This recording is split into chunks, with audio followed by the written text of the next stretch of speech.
The resume for Tim Lincecum just keeps getting better. 2 Cy Young Awards, 4 All-Star selections, and of course, World Series champion.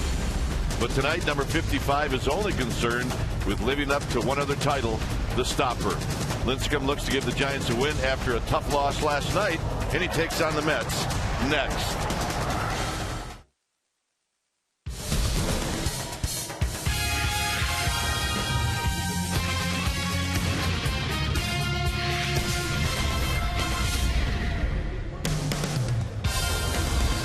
Another beautiful night for baseball here at 3rd and King. We're at AT&T Park as we get ready for Game 2.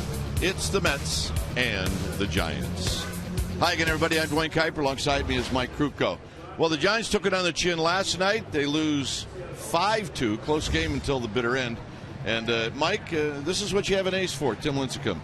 Get in the win column. Well, indeed. And he's, throughout his career, his young career, and his impressive career, so one thing he's always been able to do is stop the losing streak. Now, the Giants lean on him very hard at times, and at times he goes out there and he pitches without a lot of run support. Well, tonight it would be nice to see them get a few runs for him. But with Lincecum the way he's throwing right now, I don't think they need to get him a whole lot for the Giants to win this ball game. He's been that good. All right, should be fun tonight. Chris Capuano on the mound for the Mets. All right, when we come back, we will have lineups, first pitch, right after these messages.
Giants baseball on Comcast Sportsnet Bay Area is brought to you by AT&T and by Toyota. Check out the great deals at your local Toyota dealer today. Giants have taken the field. We're ready for baseball here at AT&T Park. Game time weather is brought to you by the Santa Cruz Beach Boardwalk. The admission-free boardwalk is open daily. 60 degrees here at the yard. Light winds. Humidity at 76%. It is clear and cool.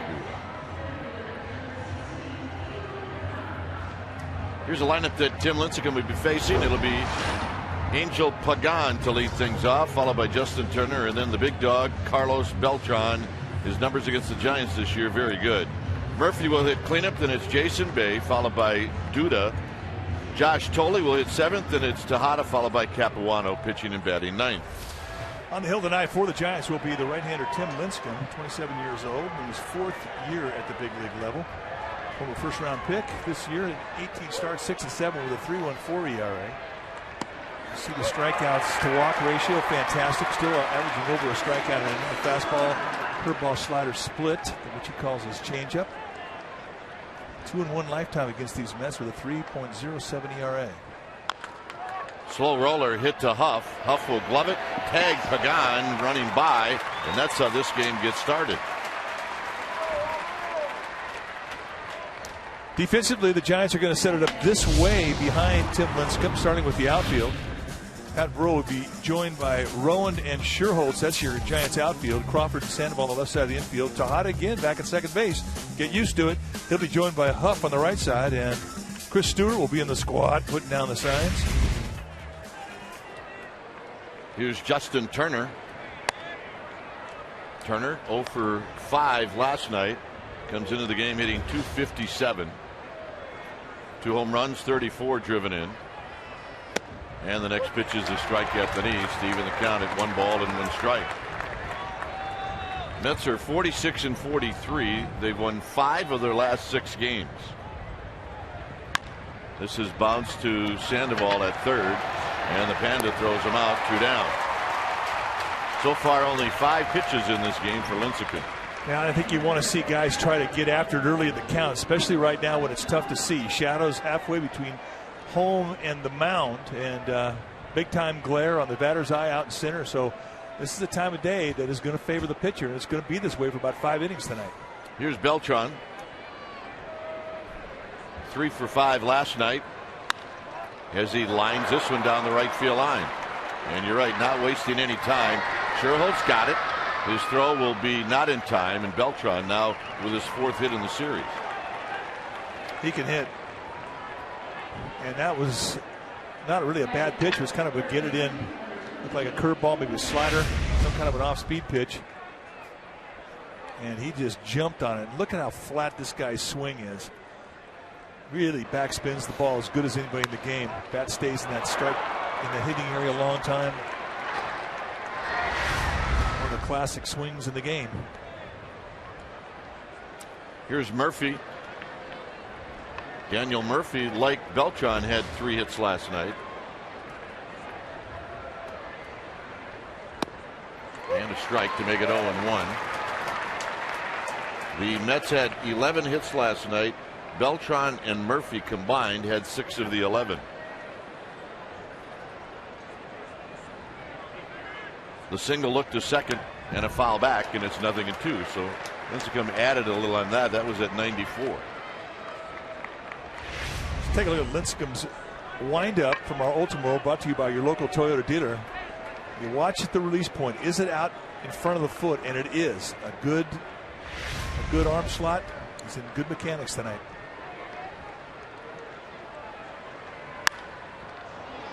Down the left field line, foul. Tell you, the Mets have a real problem here. In the next couple of weeks, they're going to get Ike Davis back. They're going to get David Wright back. They're going to get Jose Reyes back.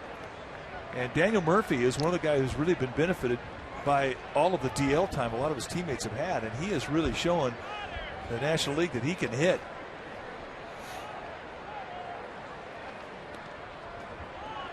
Stewart blocks his pitch in the dirt.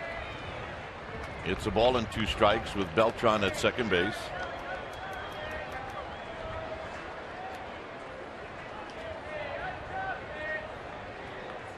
Murphy 2 for 5 lifetime against Lincecum. Lincecum beat the Mets in New York earlier in the year.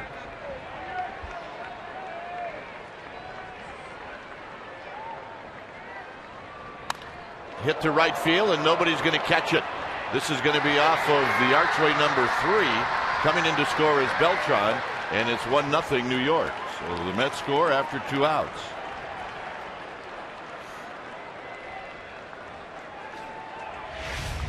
You just can't get the guy off his back foot. They try and go inside with him, and look at the bent arm swing. Really has the ability to put the barrel head on the ball. And this one hits away from the defense. They had Sherholtz protecting the gap in right center. And he puts it all the way at the base of the wall, and just like that, the Mets are on top. Here's Jason Bay. The Mets did not score against Lincecum in New York on May 4th in 7 innings. They score here in the first.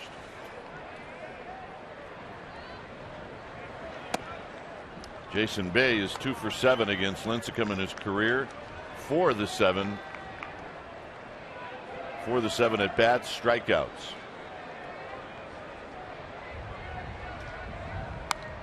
Foul back. It's 1-2.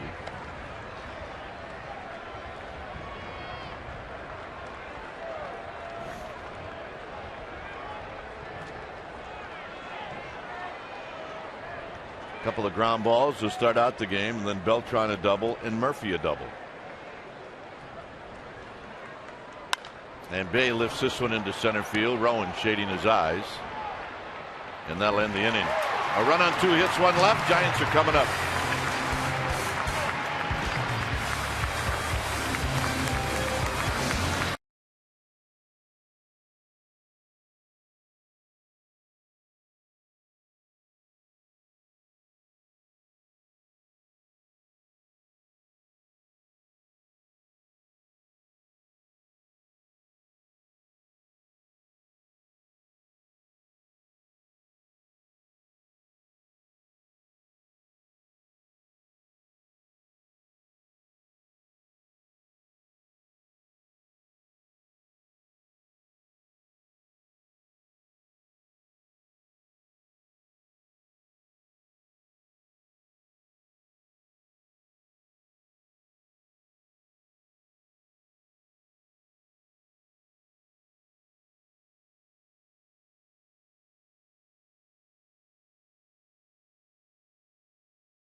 Bruce Bochy's lineup. It'll be Rowan, followed by Tejada, and then Pablo Sandoval with a 19-game hitting streak. Burrell will be the cleanup hitter. Then it's Sherholtz, Huff, Stewart. Crawford will hit 8th. Lincecum 9th. On the hill tonight for the New York Mets will be the veteran Chris Capuano, left-hander, 6'3", 225-pounder, out of West Springfield, Massachusetts, in his 7th year at the big league level. And he's a guy that has to finesse you. And he does it with a fastball that'll go high 80s, a really good changeup that he'll go on both sides of the plate with, and he throws a slurve. He's starting to use a cutter more too, and he'll also use that on both sides of the plate. So his idea of getting you out is to take the sting out of your at bat. He pitches the contact. Let's take a look at the defense playing behind Capuano. It'll be Bay, Pagan, and Beltran. That's your outfield. The best arm is at center with Pagan. Tejada and Murphy on the left side of the infield. Turner and Duda on the right side. Josh Tolley will be in the squat putting down the sign. Capuano 1-4 lifetime with 5.31 ERA against these Giants. Rowan on the first pitch lines it into right field, a base hit. So Rowan gets things started for the Giants. Now he has been tearing up left-handed pitching all year long. Ranks in the top 5 in the National League in that category. And here he's not wasting any time. And that's how you beat Capuano. He's got a little cut, kind of a lower three-quarter release, and you have to think the opposite way. Take what he gives you. Here's Tejada. Tejada hitting .240, 3 home runs, 24 driven in. You see his numbers over his last 8 games. And a strike to Tejada. 1 for 3 lifetime Tejada against Capuano.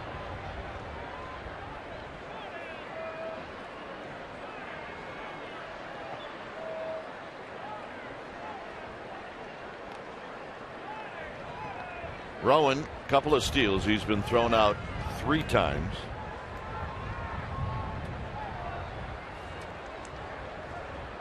No balls and a strike to Miguel Tejada. Double play ball. 4, 6. No! In and out of the glove of Duda. Turner to Tejada to Duda, who couldn't hang on.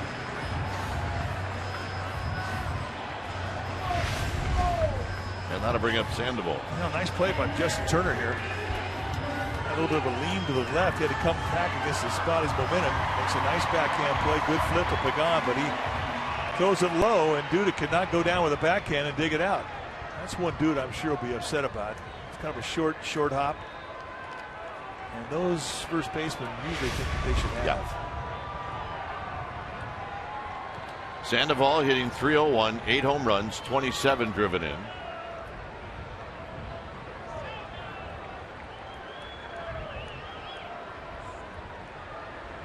And he lines this one fair down the left field line.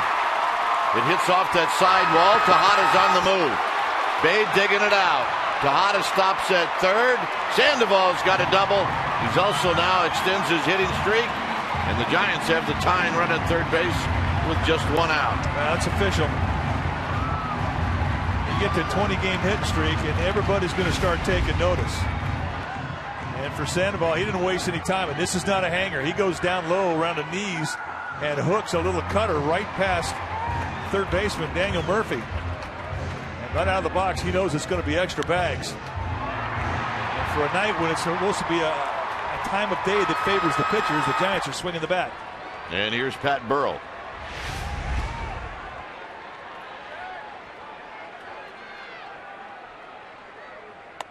Burrell takes inside, 1 ball and no strikes. .238 hitter, 7 home runs, 21 driven in. 11 at bats in his career against Capuano, 4 for 11 with a double and a home run.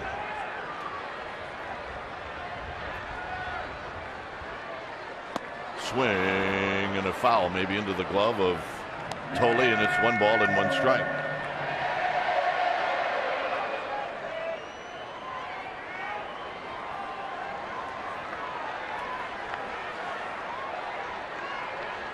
Infield back.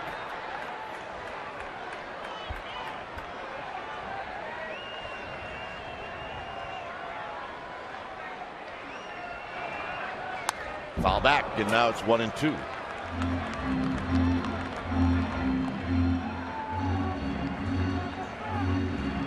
Strike zone tonight for Andy Fletcher is one that's a low ball preference. It can be pretty tight. With Andy Fletcher, what you get, you have to earn. You don't get many gifts on the corners from Fletcher.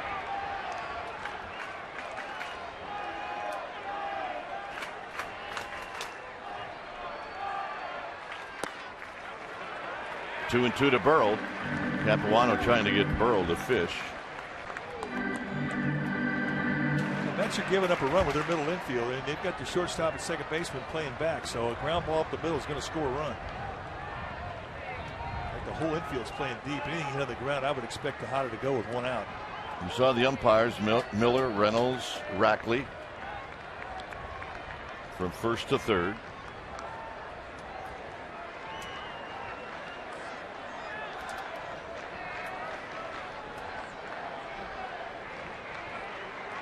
Two balls and 2 strikes to Pat Burrell.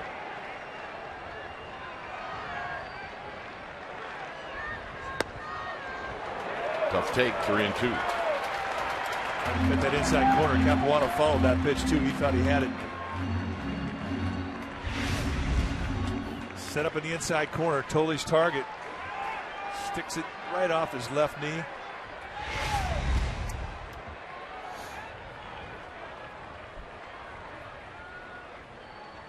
Cat and mouse game now.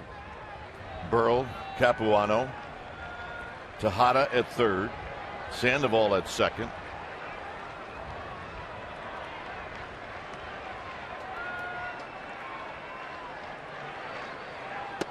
And the walk. 0-2 to a walk. Typical Pat Burrell at bat. He's not the kind of hitter that will help a pitcher out. So here's Nate Scherholtz. Scherholtz 1 for 2 last night. He had a home run against Capuano, lifetime 1 for 3. So he's only had 3 at bats, but he's had a great homestand.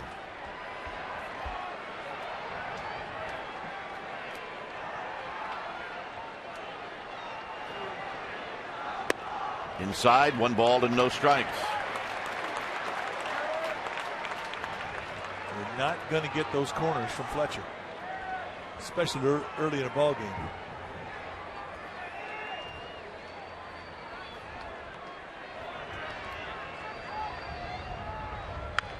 Up the middle, slowly hit. There's the tag. Safe at first is Sherholtz. This game is tied, and Burrell was not tagged. So the Mets do not get an out on the play. Sherholtz for president.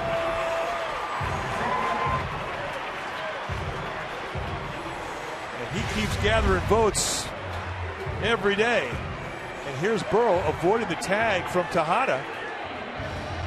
And with the speed of Sherholtz, Tejada kind of got caught in a hard rock place right there. Or a rock in a hard place. What am I trying to say? He was right between a hot rock and a hard place. Here's Huff. Thanks for helping me out.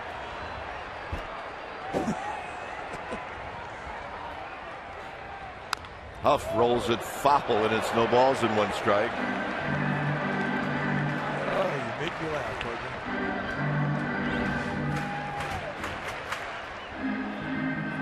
Sandoval at third, Burrell at second. Sherholtz aboard at first. It's 0-1 to Huff, who's got major ownage on Chris Capuano. Nice play by Tolley. It's 1 ball and 1 strike. They're going to give Sherholtz a hit. I was thinking maybe a fielder's choice.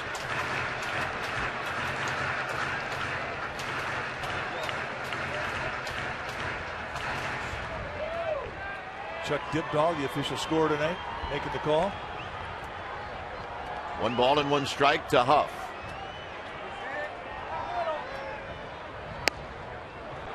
Nope. 2 balls and a strike. Capuano taking a long stare at Andy Fletcher. He wants all the help he can get right now, but you're not going to get those corners for Fletcher. It's a tight zone.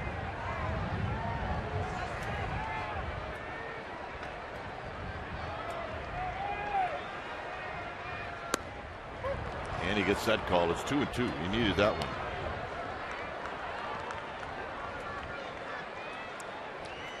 Capuano, a graduate from Duke University, Phi Beta Kappa in economics.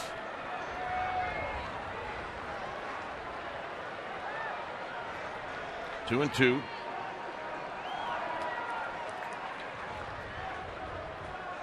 On the ground. He'll try to turn it. That's 1. And Huff beats it out, and the Giants take the lead. The ground attack is working its best here in the first inning.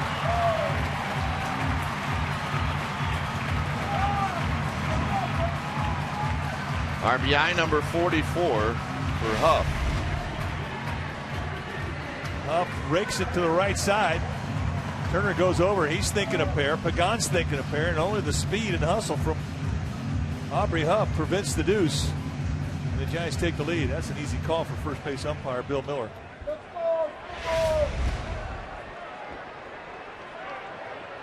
Stewart with 2 outs and 2 on.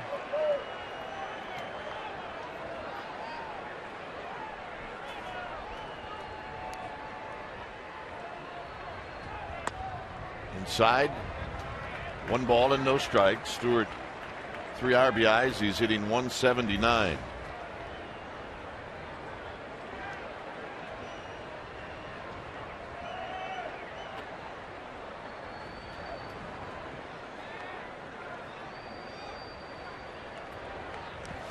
Pitch in the dirt. Stewart chases. 1 ball and 1 strike. Pablo Sandoval, 20-game hit streak.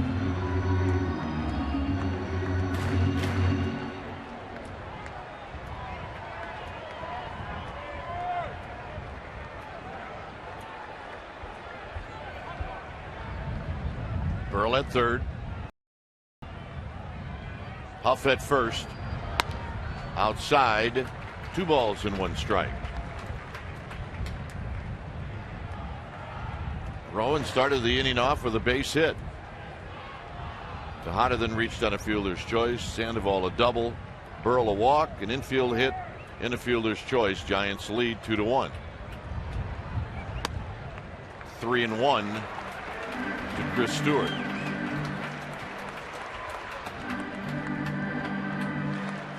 Capuano's got a left-hander in the on-deck circle with Brandon Crawford at an open base. He may still try and nibble here in the 3-1.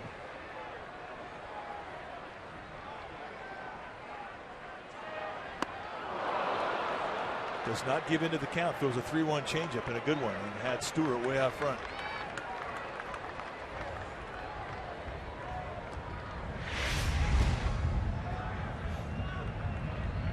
That's the beauty of a changeup, is you don't really have to have big time corner command with it. A fastball counting on just getting the guy off balance. And the walk as Huff was on the move, and Crawford's going to hit. Good at bat. Now the longest hit streaks in Giants history. Jack Clark leads the pack with 26. McCovey had a couple. 1 in 63, a 24 gamer. 1 in 59, a 22 gamer. Robbie Thompson, he and Buster Posey are tied with 21 game hitting streaks. And Pablo Sandoval tonight has joined Randy Wynn and Willie Mays with 20 gamers.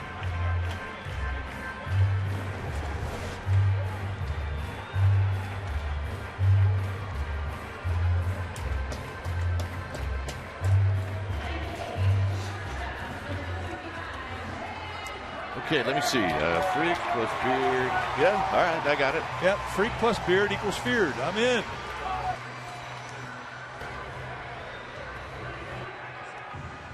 Brandon Crawford, be mine. Sentiments of many. Claimed by one, however.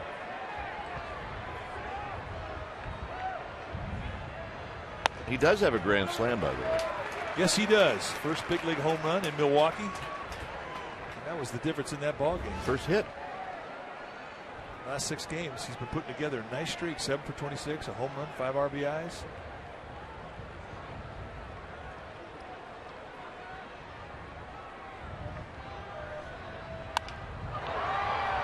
Center field for Pagan. And that'll end the inning. Giants take the lead after 1, 2-1 San Francisco.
Take a look at Tim Lincecum.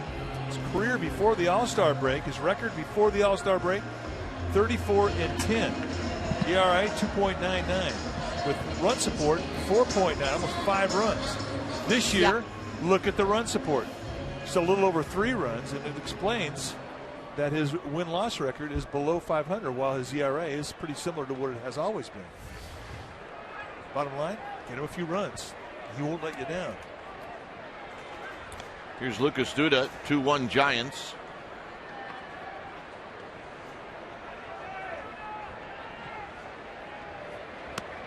And a strike on the outside corner. Duda, 233 hitter with 12 RBIs. We like Davis on the DL. Duda's the left-handed hitter getting the at-bats at first. Nice two-seam fastball taking away that inside corner with front door action. Going right back in. A little away from the target. It remains 0-2.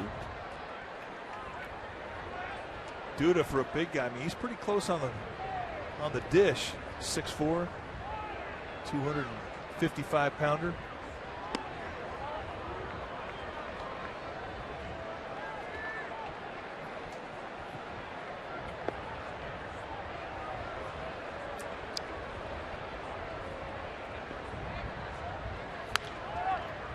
Aubrey Huff right by the bag.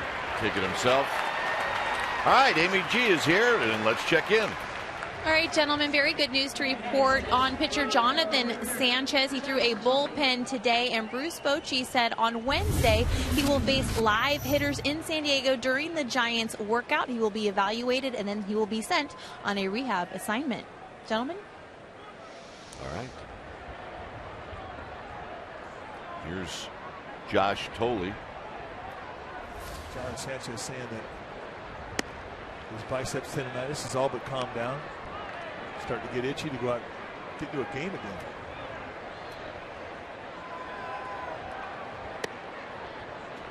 Two 2-0 to Tolley. 1-for-3 lifetime against Lincecum. Big time movement on that last fastball. Crawford gets a big hop behind the bag. 2 outs.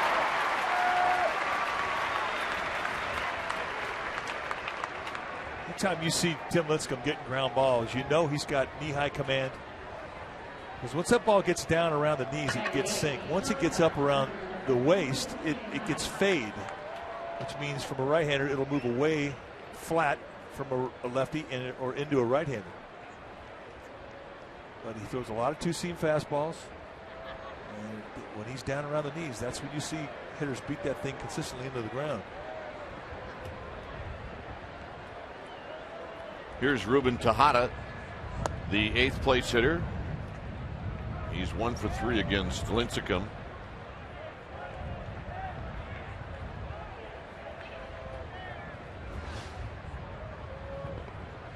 Two hits. Both came after 2 outs in the first, and both hits were doubles for the Mets. Swing and a miss. 1 ball and 1 strike.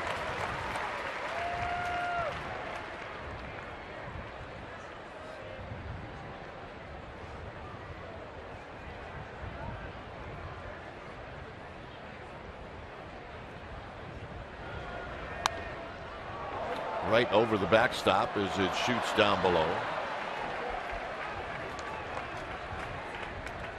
A 5-2 win for the Mets last night. It was a 2-2 ball game until the 9th. And then that man, Scott Hairston. Oh. Not the first time that he has torched the Giants. Oh. Foul off the end of the bat. Uh-oh. What happened down there? Well, Laura Elliott, our ball babe. She overrun it? She overshot the runway.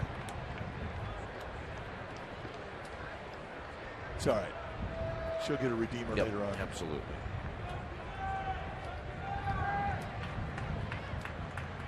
Very high, 2-2. All right, here's exactly what happened. I got it. I got it. I got this one. I got this one. Yeah. I don't know. I just know she's a gamer babe from Half Moon Bay. 2-2.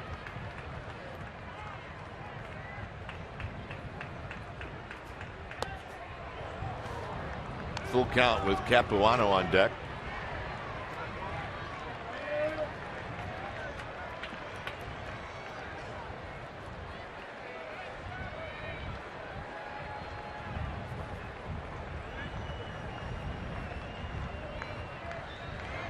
And a walk. Now that'll upset Lincecum. Had a nice, easy inning going. 2 quick outs. And he loses Tejada, which means that Capuano's going to get a chance to hit in the inning. Ideally, you'd love to close the 8th hitter out so you have next inning with that pitcher leading off. He definitely looked a little perplexed at how that turned out.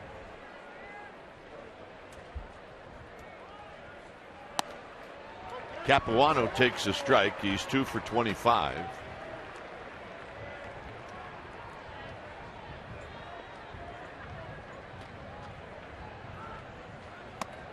Oh, and 2. It's a pretty good hack.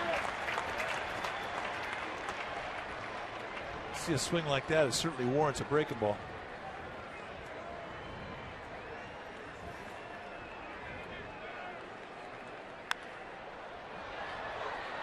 Sandoval, side retired, right by the opening of the Giants dugout.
We have our Junior Giants stretch drive. We've heard a lot about our Junior Giants program recently, and this is truly a unique league that provides safe activities for youth in some of the more challenged communities. Kids learn teamwork, leadership, and more. And all the fields are built up. They're developed by the Giants, and all the equipment is donated. These kids just show up, and they have a ball learning the skills and learning the fellowship of being on a team and playing the great game of baseball. And you can keep kids involved all summer long by making a donation. You go to juniorgiants.org and you can learn more about this very special campaign and be part of it because it's helping these kids out. Almost 17,000 kids now benefit from the Junior Giants program. Kruk and Kaid. Well, happy birthday. Here's Lincecum. Lincecum fouls it back and out of play. It's almost as if they're trying to combine our names. That's okay.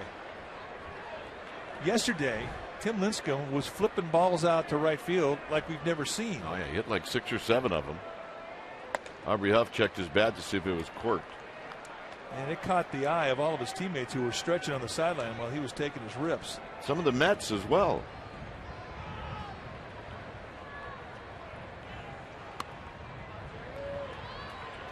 Two balls and 1 strike. Lincecum 2 for 32 on the season.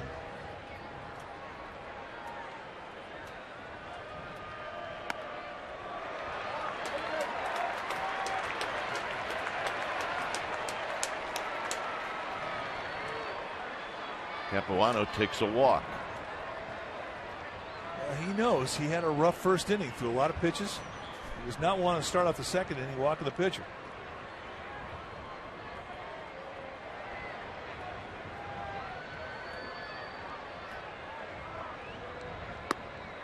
And a full count. It looked like Lincecum was taking that pitch all the way. It's 3 balls, 2 strikes.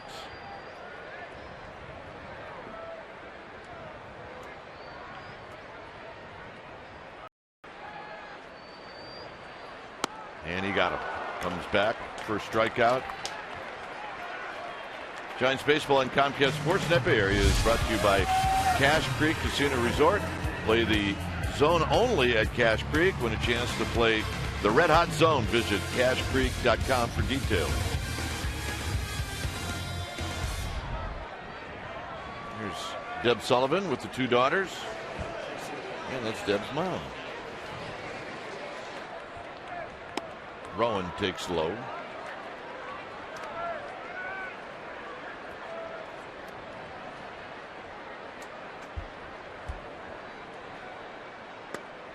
Outside corner, Rowan led off the bottom of the first inning with a line drive single to right field. Here he shoots one foul.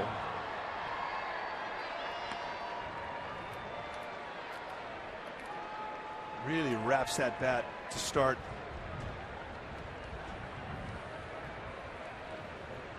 Now that softens up as he gets his hands cocked after he loads. Very close. 2-2. Well, it's rare that you see a hitter go that deep into the palm of his hand as he grips the bat.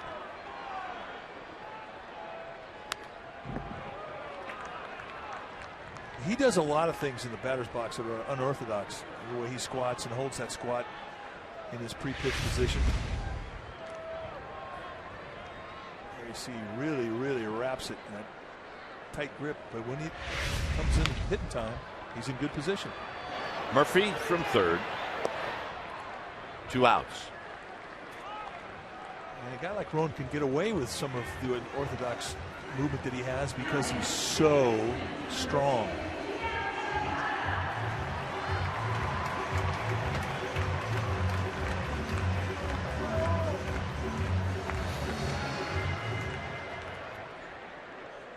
Here's Tejada. Tejada reached on a fielder's choice in the first. He eventually scored as he swings and misses. No balls and 1 strike.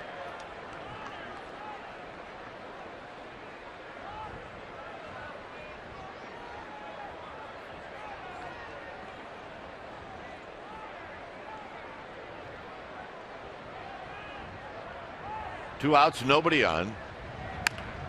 That's foul. A bad pick. Doug Kirk, our ball dude, down the third base side. This is how he makes friends right here. Let's go. He did good.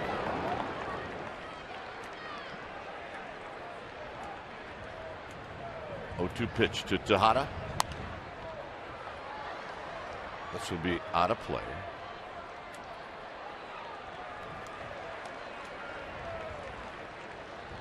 One run on 2 hits for the Mets. 2 runs on 3 hits for the Giants. Sandoval to follow on another beautiful night here at 3rd and King. Look out, 1-2. Capuano humped up at 90-mile-an-hour fastball. That's about his best bolt.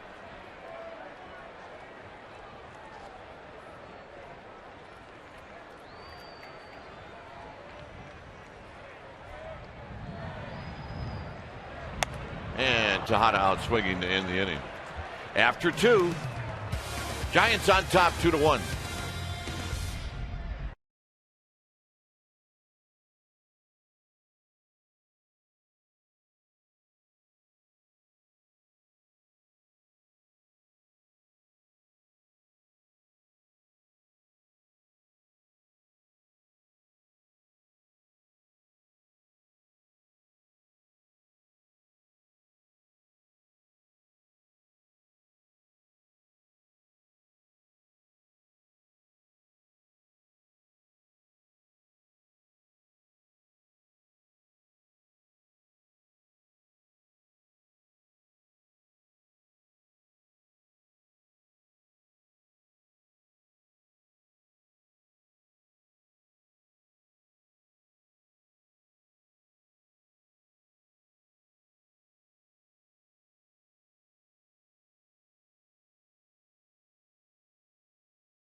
For the Giants and for the Mets, top of the order, it'll be Pagan, Turner, and Beltran.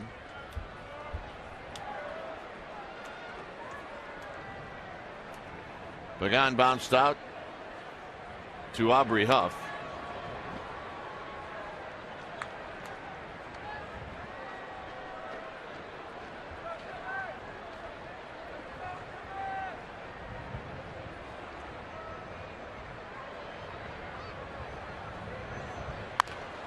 Huff right near the bag on a big hop.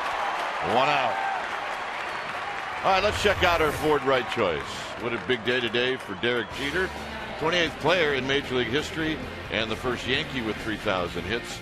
4th youngest to reach the mark, Cobb, Aaron, and Yount, and the 2nd player to hit a homer for his 3,000th hit. The only other one was Wade Boggs. How about that? Well, congratulations. An elite club, certainly. But you know, it's amazing.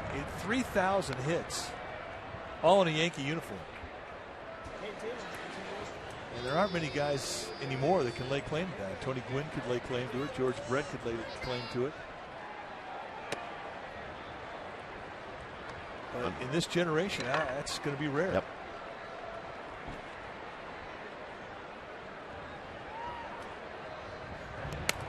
Just about the same age as Pete Rose when Pete Rose picked up his 3,000th hit. Well, he's a class act, and he got to do it home in Yankee Stadium. And he did it with a home run, which is very cool. 2-2 to Turner. I didn't know that about the comparable age to Pete Rose. Well, if Derek Jeter has any shot at catching Pete Rose, he's going to have to play a little bit of probably second base or first base somewhere down the line.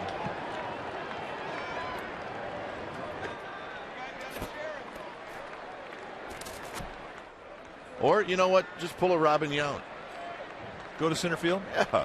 Why not?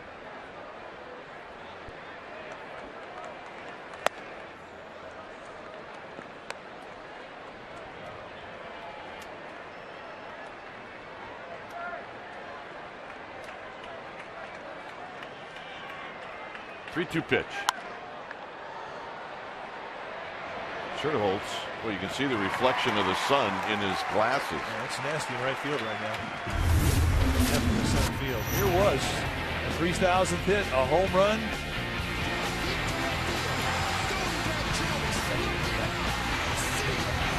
It was no cheapie. There's the reception from his teammate.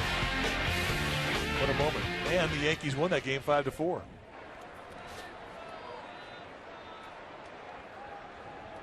Beltran doubled in the first inning. 1 ball and 1 strike.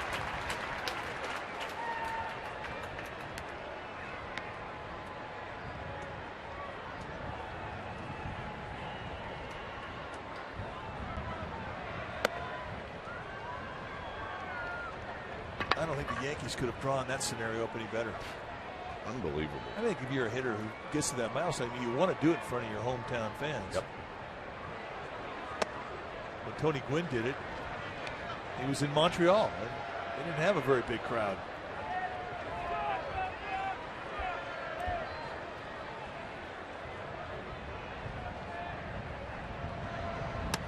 And the walk to Beltran. Second walk that Lincecum has issued. And that'll bring up Murphy.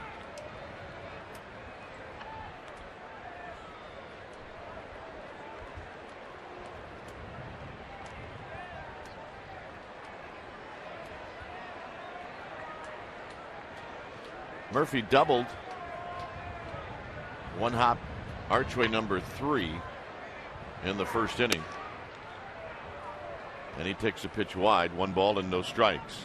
Yeah, he did it in a 2-strike count. Pretty impressive swing of the bat. The way he hit that ball, it really would make Lincecum think about coming inside again with the fastball. And this is fouled at the plate. 1 ball and 1 strike. Murphy's last at bat. Lincecum put a fastball at the belt in the inside corner, and Murphy took a swing with bent arms and knocked it to the wall in right field. It was really a good pitch location-wise, right where Lincecum wanted to throw it. Right to Huff. Huff has it on a hop, and that'll end the inning. Giants are coming up. It'll be Sandoval, Burrow, and Sherholz.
Third inning, time for our Subway Eat Fresh Ask Kruk and Kai. Visit csmberry.com and ask a question. We'll answer one a game.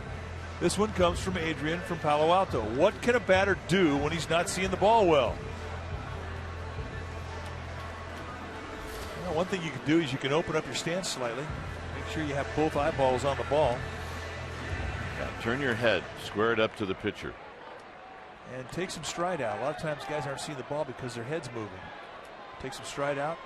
Head stays still to get a better look. Squibbed off the end of the bat, and Sandoval is going to be retired.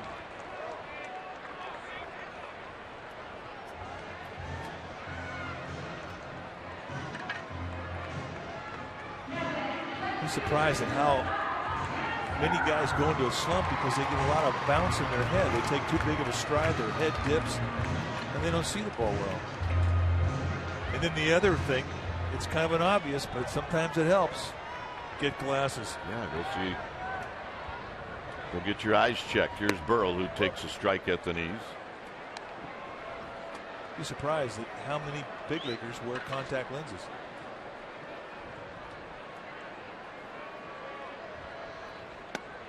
Burrell drew a walk in the first inning.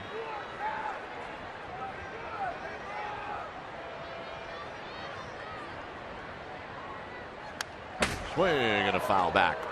It's now 0-2. The kid's right behind home plate, kind of jumped and that ball hit the plexiglass behind home plate.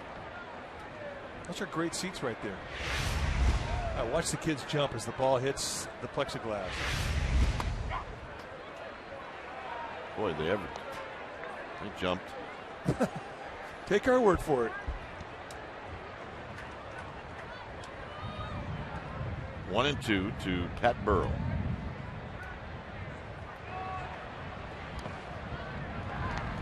Now, Capuano has thrown the kitchen sink at Burrell. He had him 0-2 in the first inning and walked him. And here he's doing the same thing to Burrell.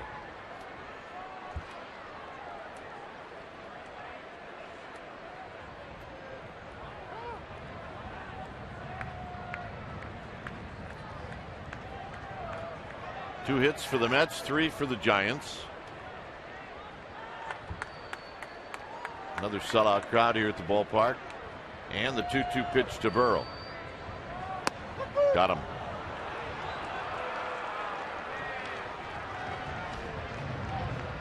Well, subscribe to MLB.tv today to see every Giants game live or on demand on your computer and your favorite devices. Visit sfgiants.com to order and get more details. MLB.tv.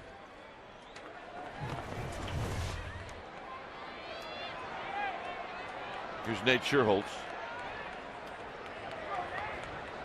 Schultz picked up an infield hit and knocked in a run in the first inning.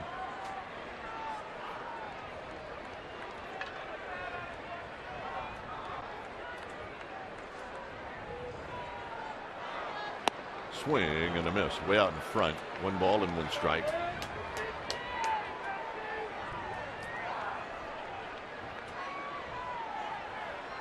will be pitch number 52 for Capuano. Here it is. Foul. 1-2. All right, here we go. Lori Elliott, we got this one. Atta girl. No problems.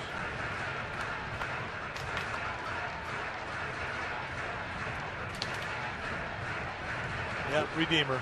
Such a thing as a can of corn ground ball. That was it. Yeah, can of corn ground ball.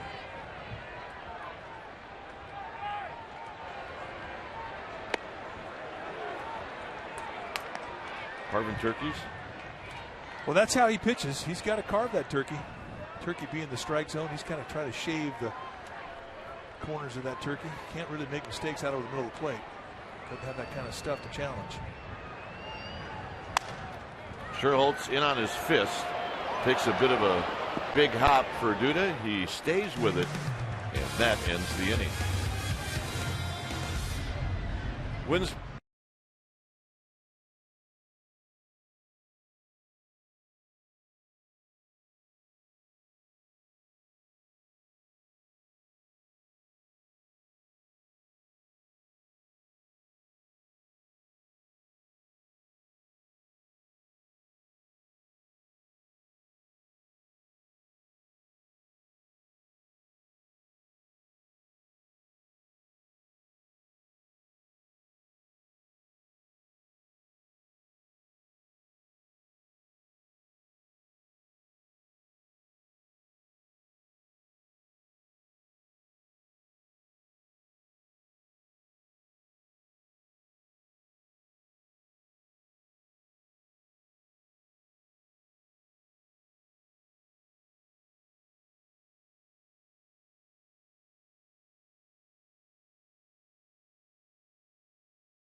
Ceremony recognizing the 2011 Giants All-Stars this evening. They went in chronological order with first-time All-Star Ryan Vogelsong, 2-time All-Star Matt Cain, 3-time All-Star Brian Wilson, and 4-time All-Star Tim Lincecum. You can notice he's absent because he was warming up for the game. Bruce Bochy will be the skipper for the National League, and he's bringing along his entire coaching staff. Congratulations to them all, and they got their jerseys, guys.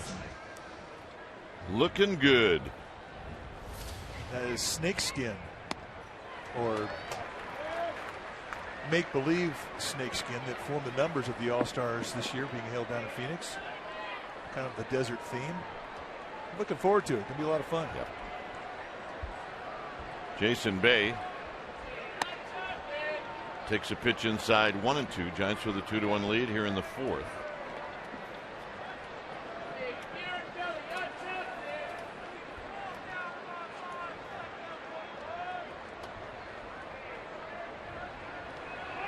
Got him with a high fastball. And for Lincecum, his first strikeout. All right, let's check out our AT&T trivia question. Who holds the record for the longest hit streak in Mets franchise history?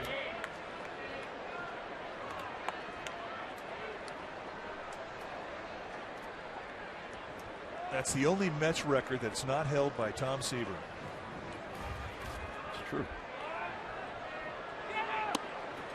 We say that because we think Tom is watching, lives up in Calistoga. Our broadcast.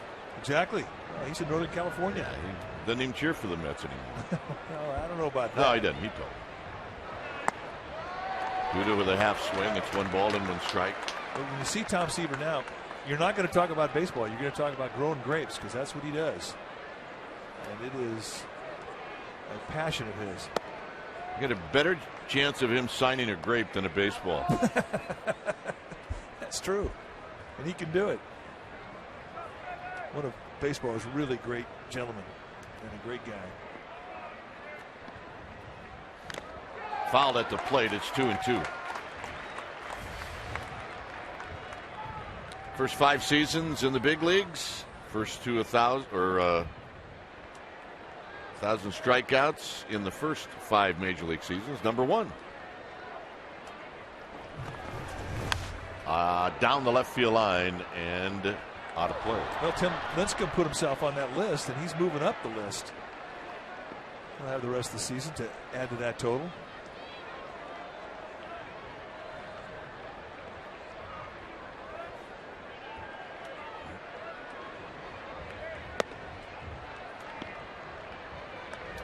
You cannot put that on without smiling.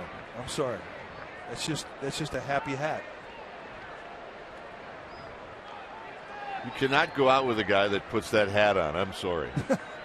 What? Oh, that was nasty. And we've seen Lincecum do this before, where the first couple, 2-3 innings, he won't get a lot of strikeouts, and then all of a sudden, here they come. I mean, this is just unfair. Split fingered, it just bottomed out, and Lucas Duda had none chance. Here's Tolley, Josh Tolley, bounced out to Crawford.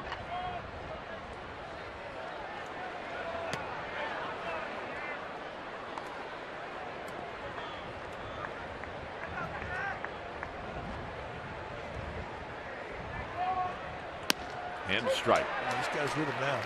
I mean, you can watch the way he gets on the rubber and sort of positions himself to take the sign.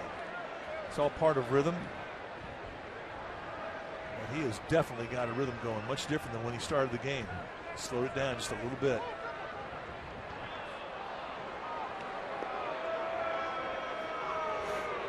And that'll take a guy off.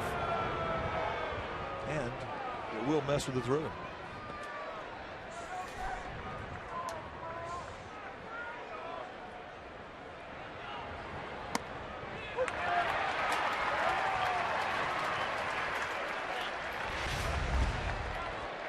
Lincecum's already in, and all of a sudden we hear time. That's just too late. You cannot let a hitter do that late.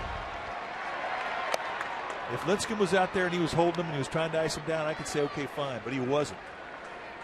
Once that pitcher starts, to have a guy call timeout and allow him to do it, I think Andy Fletcher, the plate umpire, blew that one.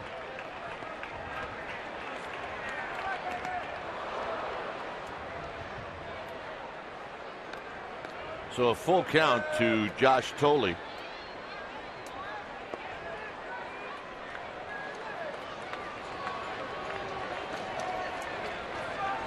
Still some sun splash out in the bleachers.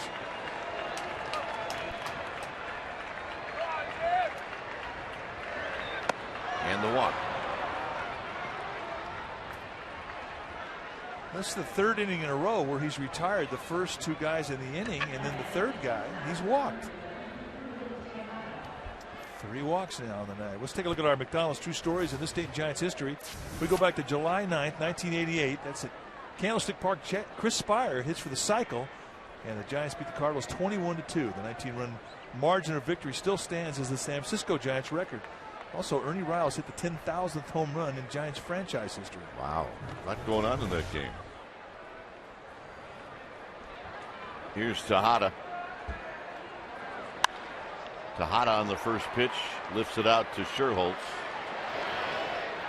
Side retired. No runs, a walk, one left. It'll be Aubrey Huff to lead things off for the Giants.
Presented by authority of the San Francisco Giants and may not be reproduced or retransmitted in any form. And the accounts and descriptions of this game may not be disseminated without the express written consent of San Francisco Baseball Associates, LP. All right, we're going to ask and answer our trivia question brought to you by AT&T. Who holds the record for the longest hit streak in Mets franchise history? Our survey said, well, Moises Alou, of course. Back in 2007, he had a 30-game hit streak with the Mets. Well, it would have been a long night if I had to get that one.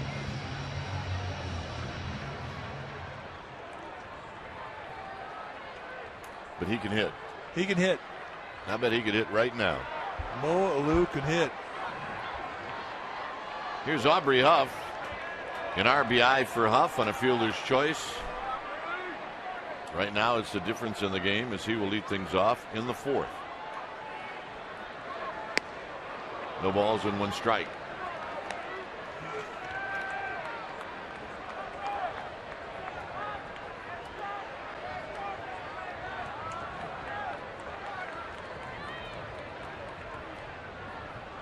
Huff, big chopper.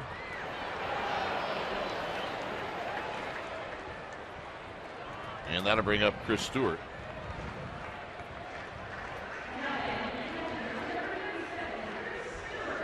Stewart drew a walk in the first inning.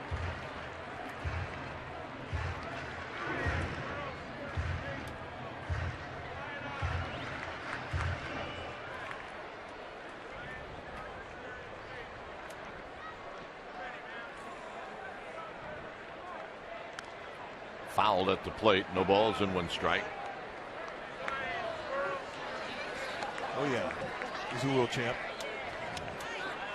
Got his belt.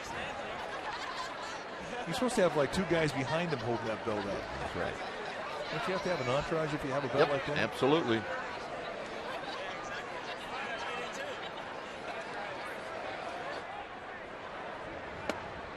Oh, and 2 to Chris Stewart. Good changeup.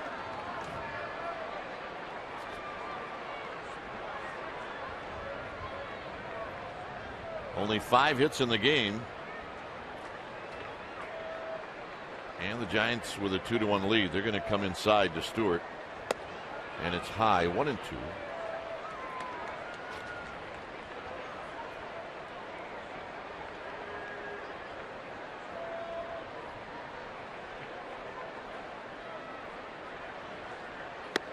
And that is it for Stewart. And the 4th strikeout. Then a changeup.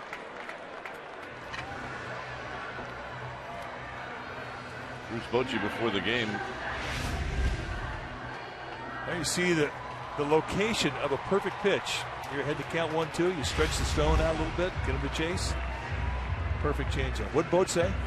Well, they asked him about maybe Fontenot starting tomorrow against the righty Pelfrey. Here's Crawford. Strike to Crawford.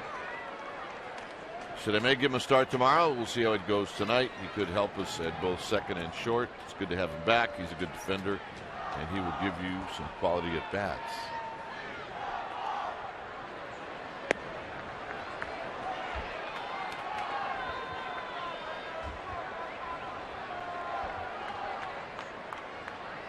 One ball and one strike. Out of play. It's now 1-2.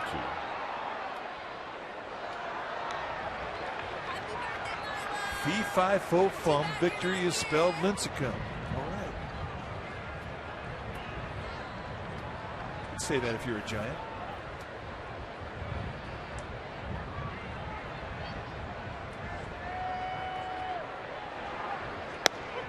Got him. Crawford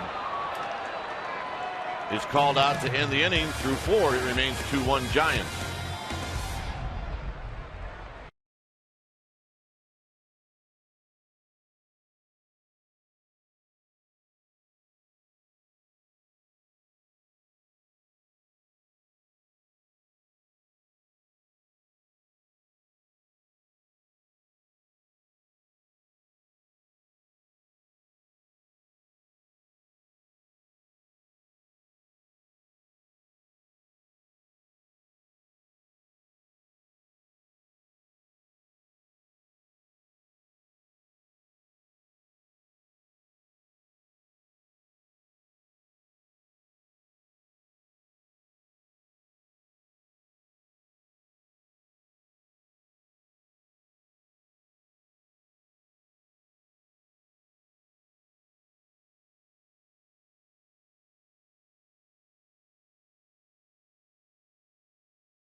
In 85 communities participate in the Junior Giants program, and here to the thank you gifts if you donate at one of our top levels. And I'll give you one example. $44 donors not only underwrite an entire team, but they'll receive an autographed Willie McCovey bobblehead. Visit jrgiants.org to learn more. Wow, he just missed that one.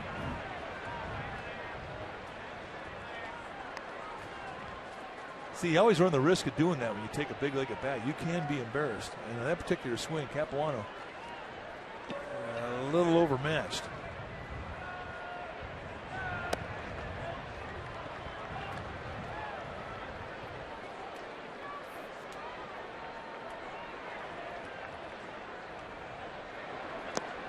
In the dirt. Stewart to Huff. Third strikeout for Lincecum. Third strikeout in the last 5 hitters.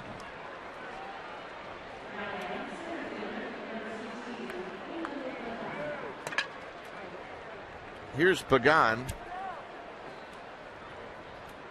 Pagan bounced out to Huff in the first, and he bounced out again to Huff in the third.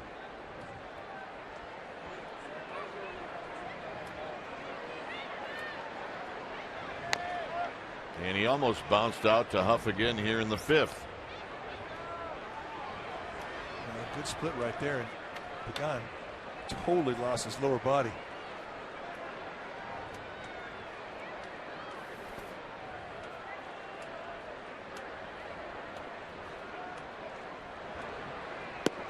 Good pitch to make it 0-2. Good curveball. And that's the thing about Lincecum. All three of his specialty pitches, they have downward snap to him. And when he's located around the knees, so pick your poison. They all could strike you out.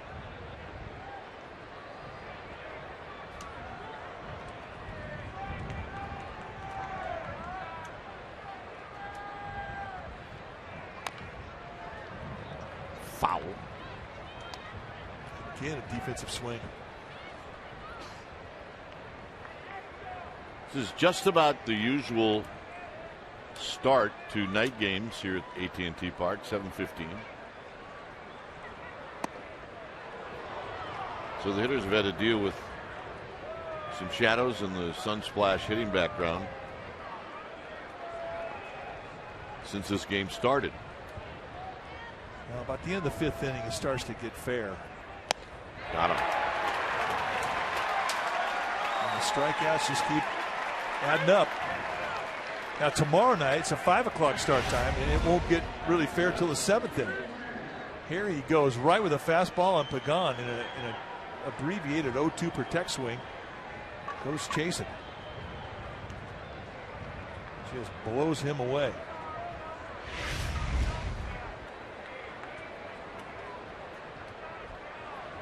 Turner takes one in tight. He's bounced out. He's flied out.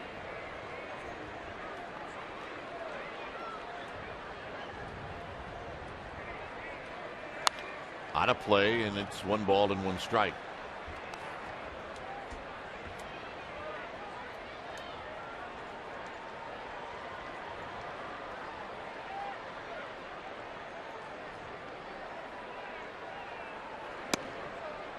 Just missed.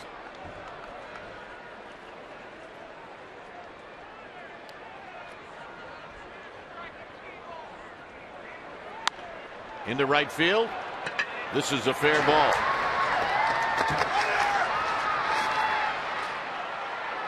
I mean, think about what has happened in this game to Lincecum. Every inning, he's retired the first 2 hitters. In every inning, the 3rd hitter has gotten on base. Double by Beltran in the 1st, a walk by Tejada in the 2nd, a walk by Beltran in the 3rd, walk by Tolley in the 4th, and now here it's Turner who goes opposite field, comes up with a 2-base hit with 2 outs and sets it up for Carlos Beltran. So that's a significant swing of the bat.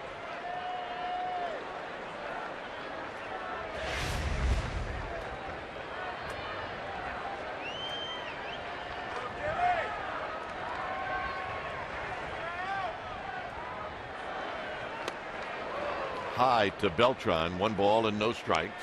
So if you went to the casinos and said, okay, I got a proposition for you here, what do you think the chances are every inning the first 2 guys are going to make it out and the 3rd guy is going to get on base? What kind of odds would you get for that? Not good. This is popped out of play.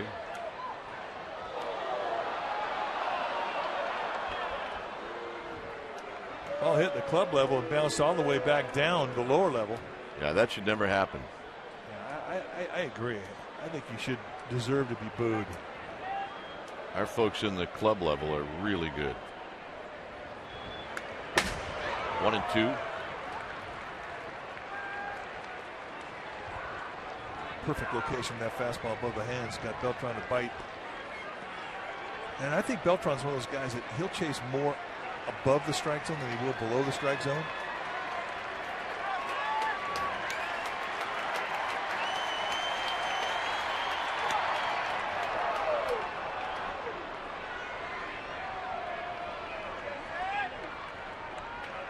It's 2-2 to Beltran.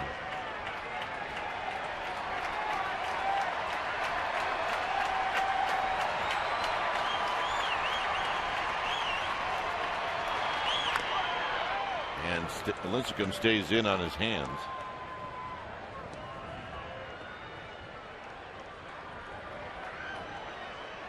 A battle of all-stars here in the 5th.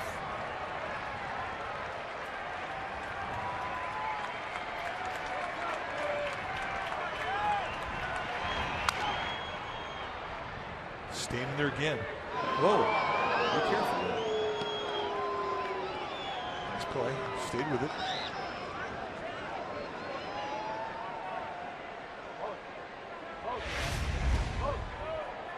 Let's check out our ball, babe. Yeah, well, Nieberger. Whoa!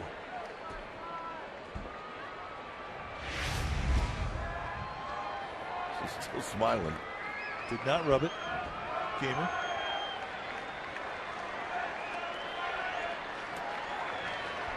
Two balls, two strikes. Fouled again.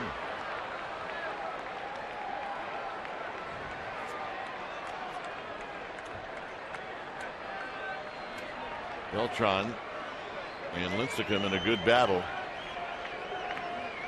here in the 5th inning. And now it's 3-2. This is a good battle.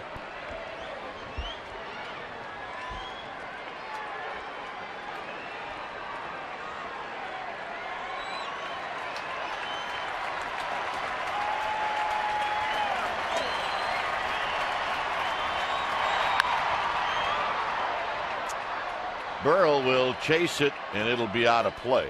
It remains 3-2.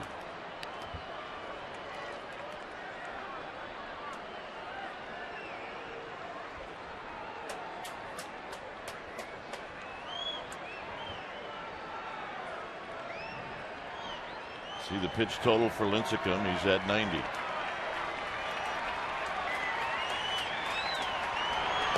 And he walked. Let's come upset about that one. That was an easy take. Very good at bat from Beltran. 3 times he's faced Lincecum. A double, a couple of walks.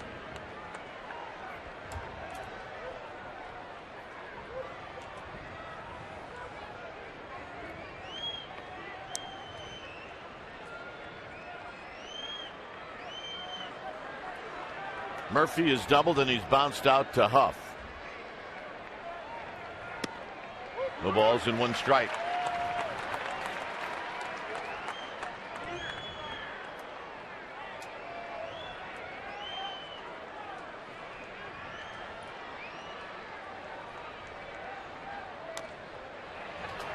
Well, had him out in front, and Murphy hadn't had too many bad swings in the series. It's now 0-2. Way ahead in the count.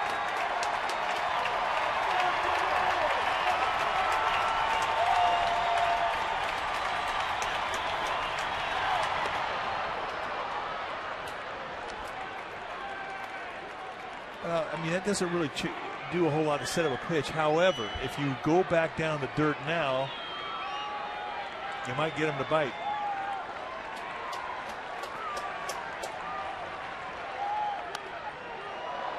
Pounds 94 on his hands, right up inside corner to him. Beautiful pitch. Now that sets up everything. You'd come back in the inside corner with a 2-seamer and use that front door action. You could go change up away. You could bounce a curveball on the plate. You could go back foot slider. Got him. What a battle. Beltran and Murphy, and the Giants hang on to their lead.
Giants game, head to StubHub, where you'll find a great selection of seats and the freedom to choose where you want to sit. StubHub, the official fan-to-fan ticket marketplace of the San Francisco Giants. So head to StubHub and choose your seats today. Lincecum will lead things off. Giants have not had a base runner since the first inning.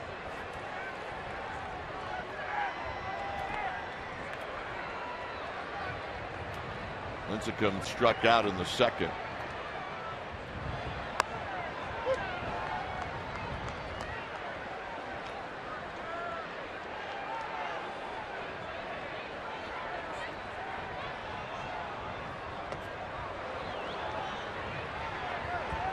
Just missed it.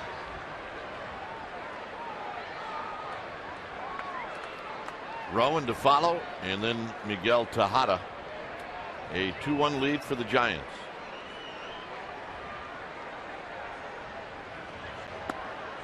One and two.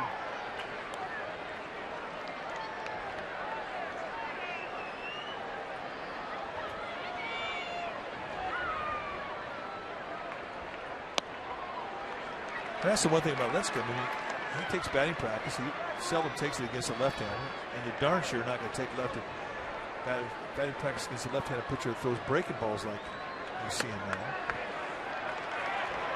I tip my cap. After he looked bad on the first one he's seen, he spit on the other two, and he's worked the count forward, getting pitches out of Capuano.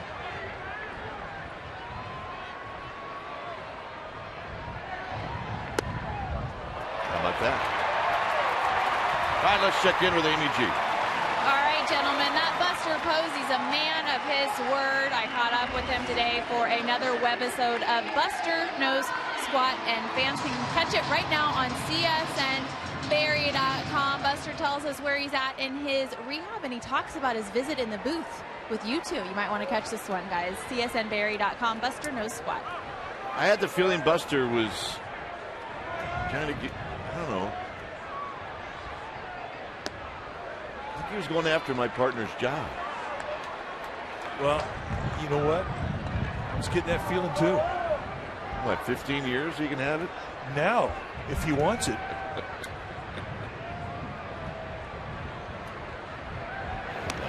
Oh, he was pretty good though. Oh, he's fantastic.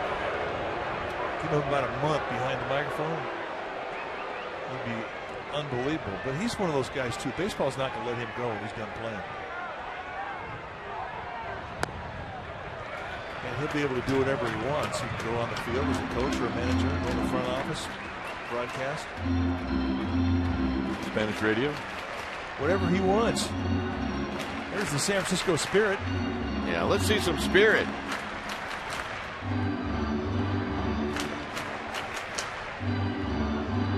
Not a lot of spirit right now. Nope, they're just kind of mellow, having a glass of wine and watching the sunset. I think they're waiting for the sun to go down. That's when it all starts to happen here in San Francisco. 2 balls and no strikes.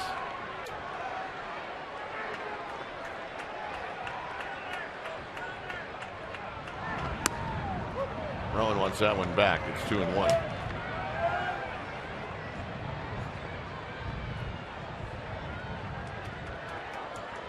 Two balls and 1 strike.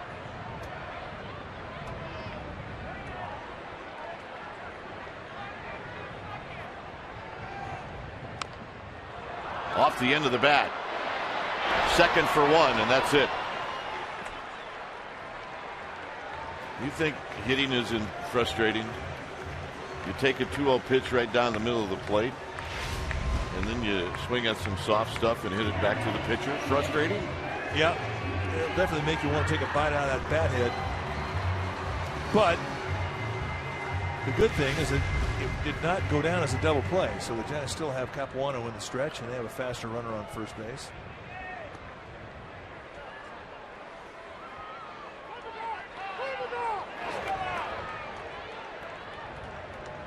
Tejada reached on a fielder's choice, and he struck out.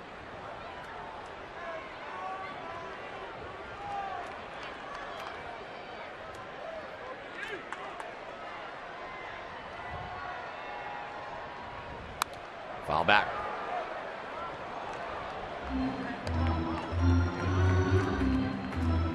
So your contention is that he's a better hitter when he's playing second base? Absolutely. I mean, the numbers prove it. They kind of do, but he's kind of been hitting the ball pretty good here the last couple of weeks. Average is starting to climb, but he's taken to second base. I'm a numbers guy. Come on. Are you impressed with the transition he's been able to make? He's done a nice job, although he hasn't had to turn many tough double plays, if any.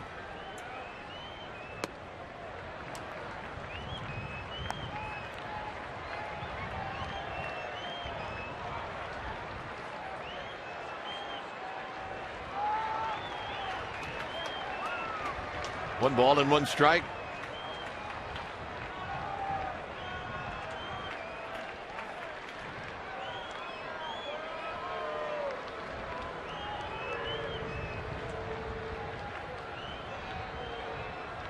Capuano's the kind of pitcher that you would not hesitate starting a runner on either, because you're betting on contact. I know he's got 5 strikeouts tonight, but if you're a manager, you would bet on contact. This is lifted to left, but it's in the park. 2 outs, and here's Sandoval.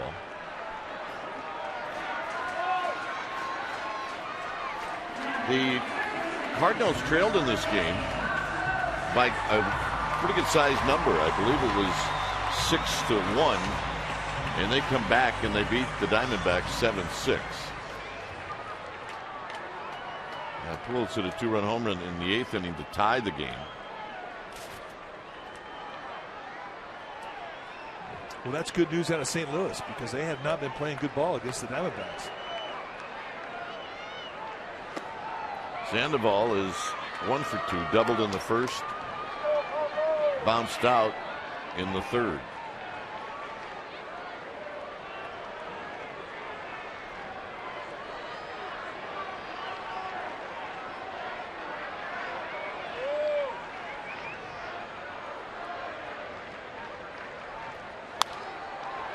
Pops this one down the right field line. That'll be a souvenir.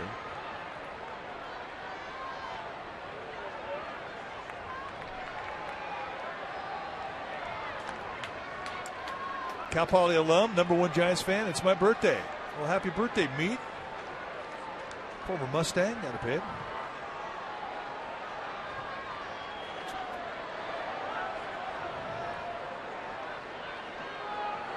The Harvard of the West. Rowan, a little late break back to the bag. It's 1 ball and 1 strike. Capuano's has got a good move. I mean, he's not an easy guy to get a good lead or even steal a base with.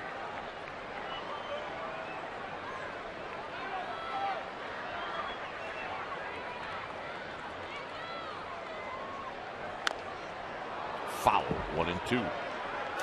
Changeup has been the money pitch for Capuano tonight. And since the first inning, when the Giants got 3 hits, scored 2 runs, they haven't been able to do a whole lot with them. Last base hit was Nate Sherholt's infield hit back in the first inning. He had retired 10 in a row before the walk to Lincecum.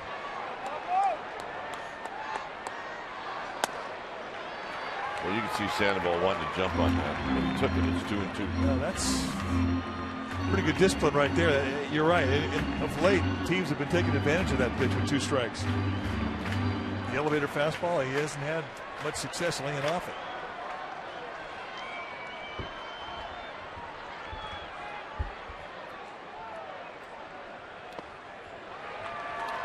Well, Rowan now will take off. It's 3-2.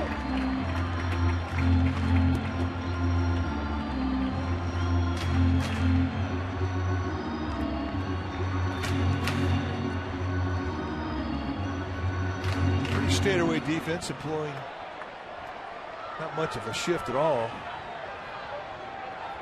to defend against Sandoval. They do play Jason Bay very deep in left field. That's the only adjustment. Rowan goes, swinging a little looper to right. It's going to fall. Rowan to third. And Pat Burrell will hit with runners at the corner. Yeah, nice at bat there from Sandoval. I mean, he's down the count 1-2. He takes the high fastball above the zone 2-2. And then he takes one in the dirt to run a 3-2, and here after the count is full, he goes the opposite way and gets himself a knock. Prolongs the inning and lets Burrell have a shot at Capuano with runners at first and third.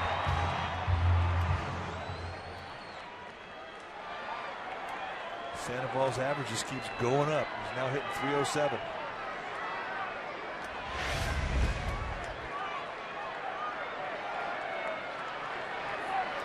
Burrell 0 for 1. A walk in the first, struck out in the third. Here he takes a breaking ball for a strike, and it's 0-1.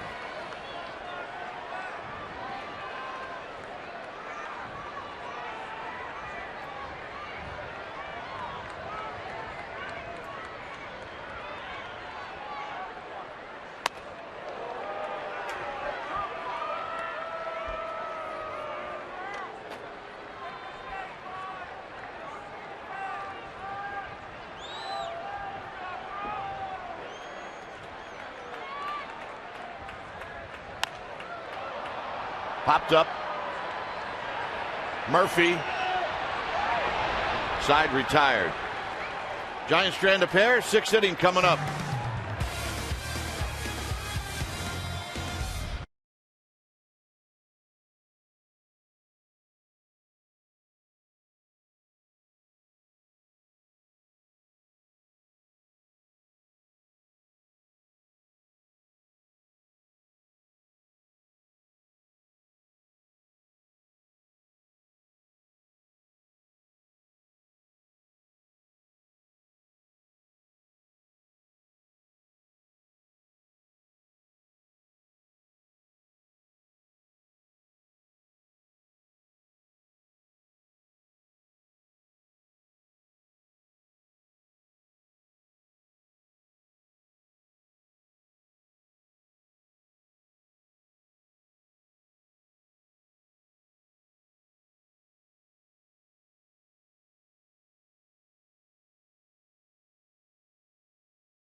Top of the 6th inning. Is Tim Lincecum. Will go after Jason Bay.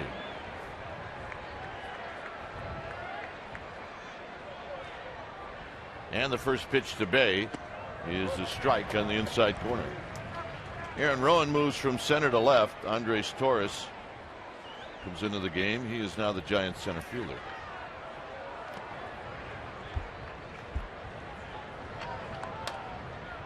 A 1-run ball game, and that is such a shock. Yeah, you're right.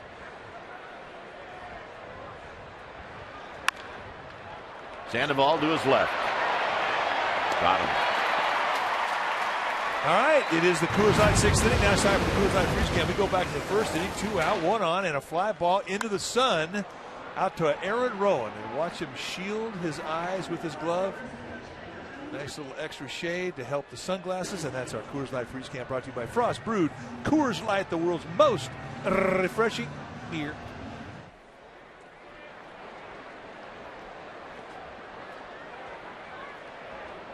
Here's Duda.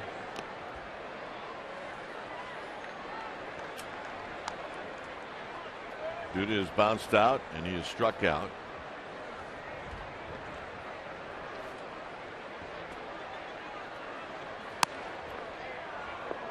Close. That's pitch number 101 from Lincecum.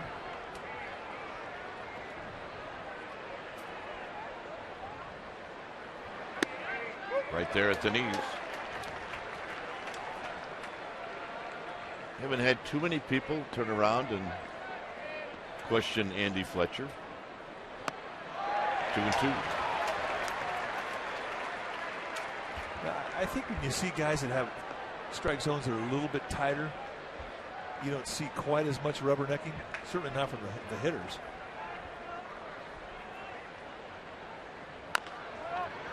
Aubrey Huff. That ball flattened out on Huff. All right, Amy G is in the house. Amy. All right, Dwayne, you said I was getting into this contest. This is what they look like, those world championship babies. This is Charlotte. We call her Charlie for sure. You're so cute. All right, if you think that you can have a baby on August 1st at 7:54 p.m., you should definitely join Comcast Sportsnet contest in their search for the World Championship baby.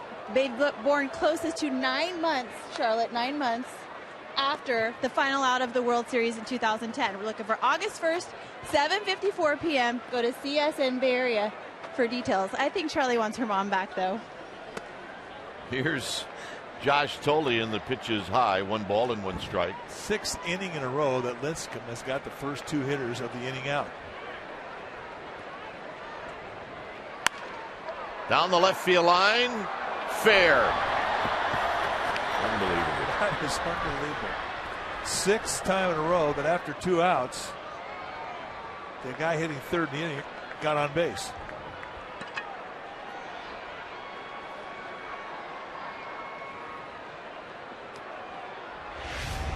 Baseball can do that. Man, every once in a while something weird will happen. Nice job of going the opposite way by Tolley in the no stride. And how fair was it?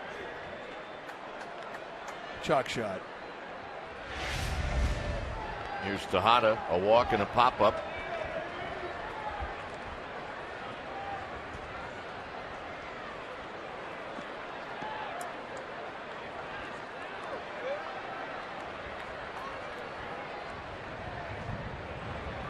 Very high, 1 ball and no strikes.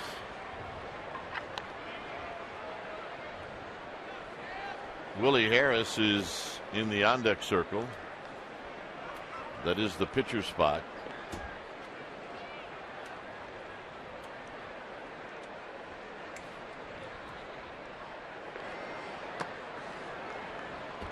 Two and 0.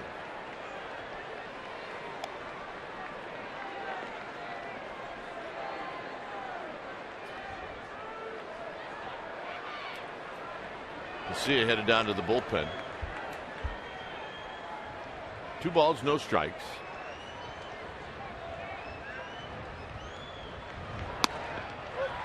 2-1. Taken all the way. I find that a bit odd.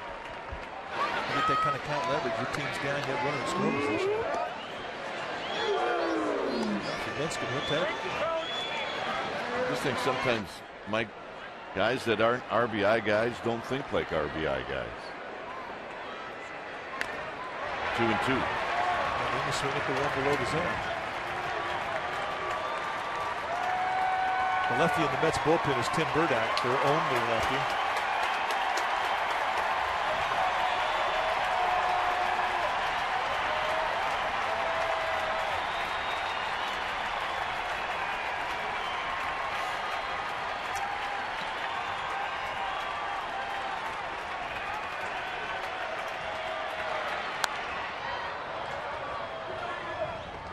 Club level just to our right, it remains 2-2.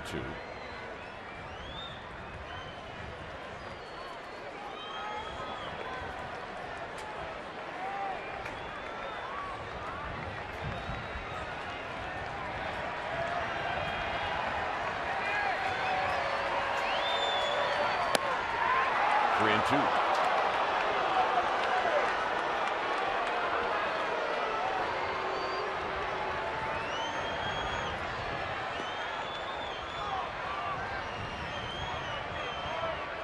Three balls and 2 strikes.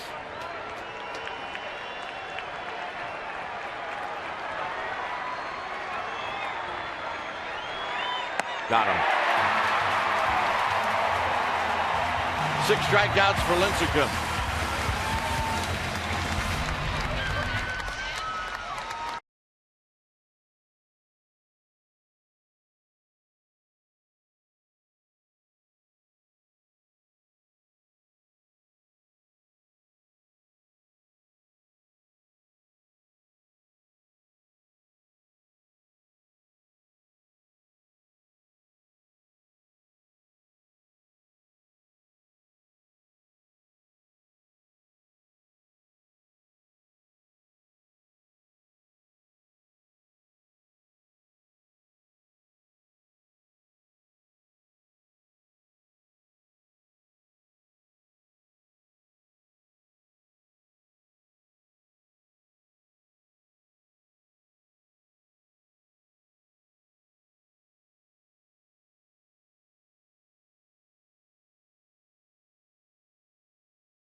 2 chicken patties, bacon, and melting cheese, served with a 20-ounce drink, and small seasoned curly fries for only $3.99 plus tax at participating restaurants. 2-1 Giants, bottom of the 6th. Does it get any prettier than that? No, it does not. Every time you show aerial photos of this ballpark, it steals the show. We paid our dues. Yes, we did. And so did every Giants fan that has lived in this area for a long time. Here's Nate Scherholtz facing the lefty, Tim Burdick, and it's 1 ball and no strikes. Yeah, it was a little colder over in Candlestick, too.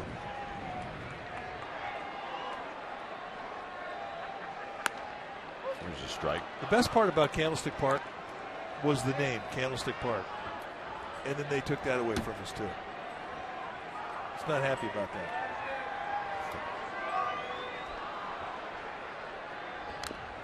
Charles fouls it at the plate, 1-2.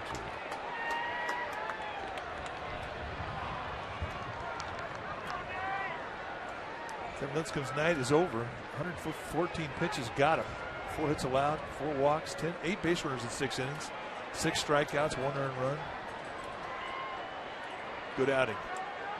Kind of a strange night, though. Get the first 2 outs of every inning and then can't get the 3rd out with that 3rd hitter.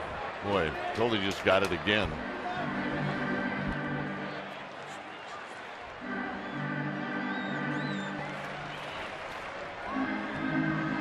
Well, there are times when you will question why you wanted to be a catcher. And that gets him right between the eyes.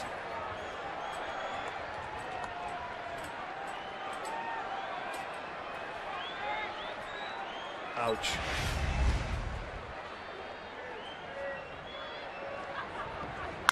Scherholtz, shallow center field. Pagan coming in, 1 out.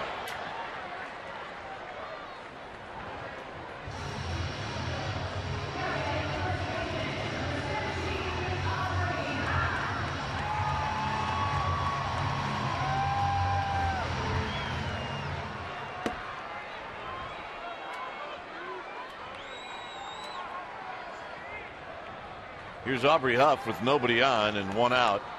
And Huff takes low, 1 ball and no strikes.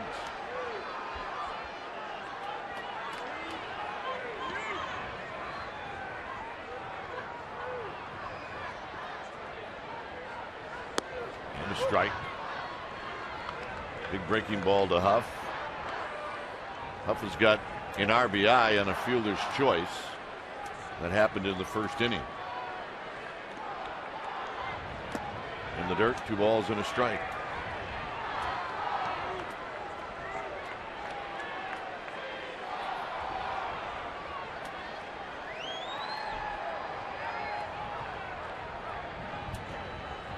Stewart to follow. 6th inning.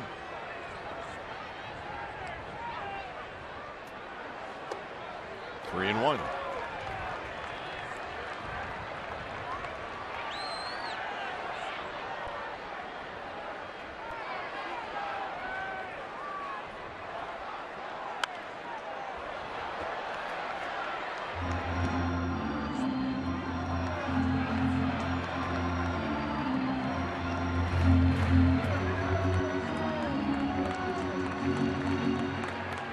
Capuano will not give into that 3-2 count with a fastball. He'll still throw that slider. He'll still throw that changeup.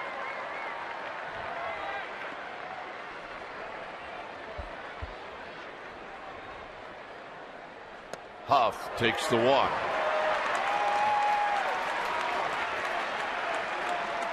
Totally called for the fastball and insisted on it. Capuano stared at it a long time. I don't think he had much commitment behind it. He missed badly with it. So the Giants get a base runner. And a bit of bat from Huff, as you see Casilla finishing off his warm-up throws. Well, it's so important as a pitcher. You have to believe in what you're throwing. You have to be 100% behind it. If there's doubt, you will not finish the pitch, period. Here's Stewart. Stewart takes low and in.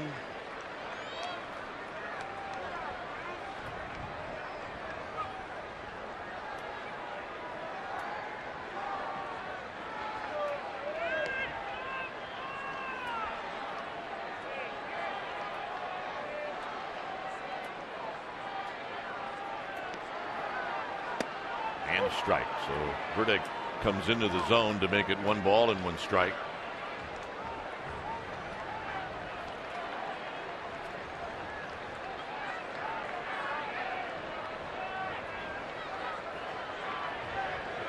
Huff at first with the 1-out walk.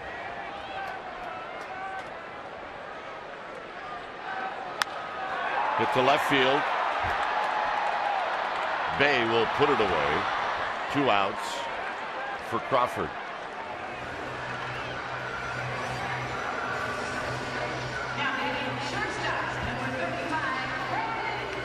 Crawford has popped out and struck out.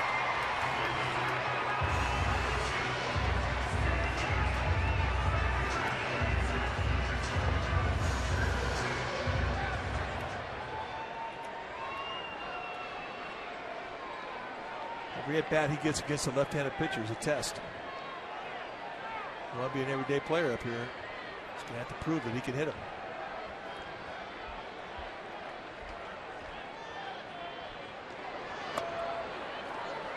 It is hard learning at the big league level. It really is.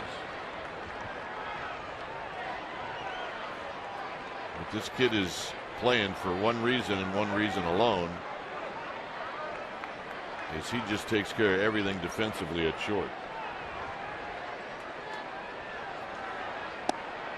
For the manager, one less thing to worry about.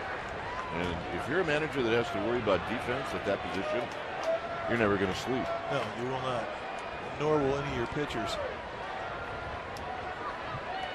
But when a ball's hit on the ground left side of the infield, you feel very confident with him out there.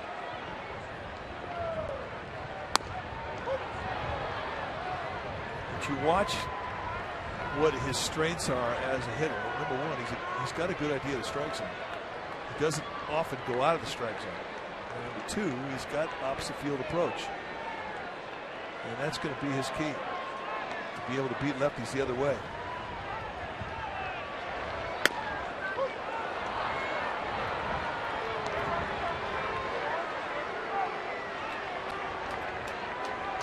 But he's smart, he's a hard worker, and he will figure it out. The at-bats that he's taking now compared to when he first came up, I mean, it's night and day difference already. Rolls this over to Duda, and Duda will tag Crawford, and that'll end the inning. We will head to the 7th. Giants have a new pitcher. It remains 2-1 San Francisco.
Summary brought to you by your local Toyota dealer.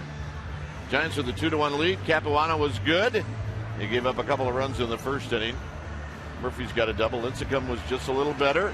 He gave up 1 run, and that was in the first inning. Sandoval's 2 for 3, and he has extended his hitting streak to 20 games. 2-1 Giants. We're at the top of the 7th inning, and there is a new pitcher for the Giants. It's time for a change. Think Speedy Oil Change and Tune-Up. Your oil change, tune-up, and smog experts. It's going to be Santiago Casilla coming in relief of Tim Lincecum. 19th time that he has taken the ball for Bruce Bochy this first half. 1-1, 2.45 ERA. He'll do a couple things with the fastball, 2-seam, 4-seam, with a big curveball and a slider. 12 strikeouts and 18 in the third. And Willie Harris will be the pinch hitter. Harris hitting 246. He takes the pitch high. Then it's Pagan and then Turner. Both teams with 4 hits.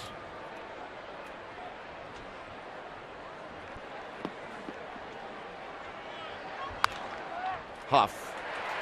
1 out. That's good, keeping Willie Harris off the base paths.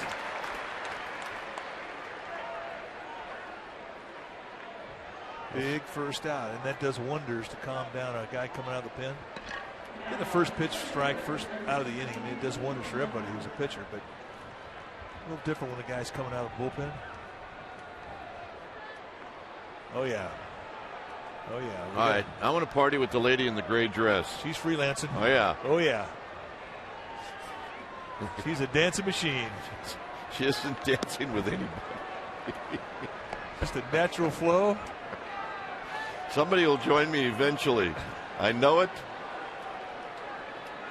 Oh, yeah. There's one song for 40 and one song for 1. Oh, that's the best. They got a good flow going on. See, I think the guy in the dark shirt started out dancing with her. Yeah. He got a cocktail and left. Yeah. I repeat, we have a man down. Oh, she's not happy. Back to the ball game. It's 2-1 to Angel Pagan. Oh my word! It's never dull as a partner. Oh. Just bring some more stuff into the Cove. Just lightens the mood in another 1-run game.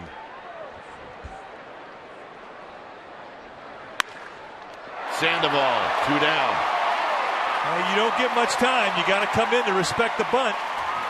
And that limits your range. And Pagan with a good, solid at bat the opposite way, only to be speared by Pablo Sandoval. Look at the time that Sandoval had.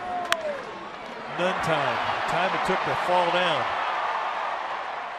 Concentration. Spears it. 2 quick outs.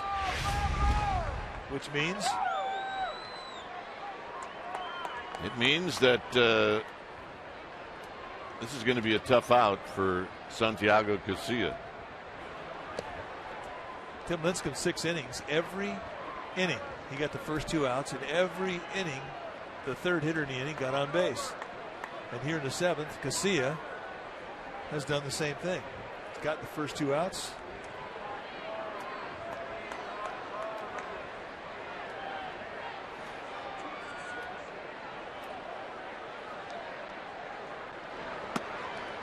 A little tense. Is that lady in the gray still dancing? We need to lighten things up. She took a break. That was the guy in the red shirt who's taking the spotlight. Yeah, easy. Oh, easy. Easy. What the heck was that?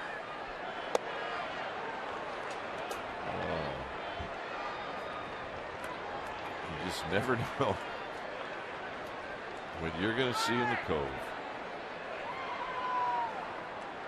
2 balls and 1 strike.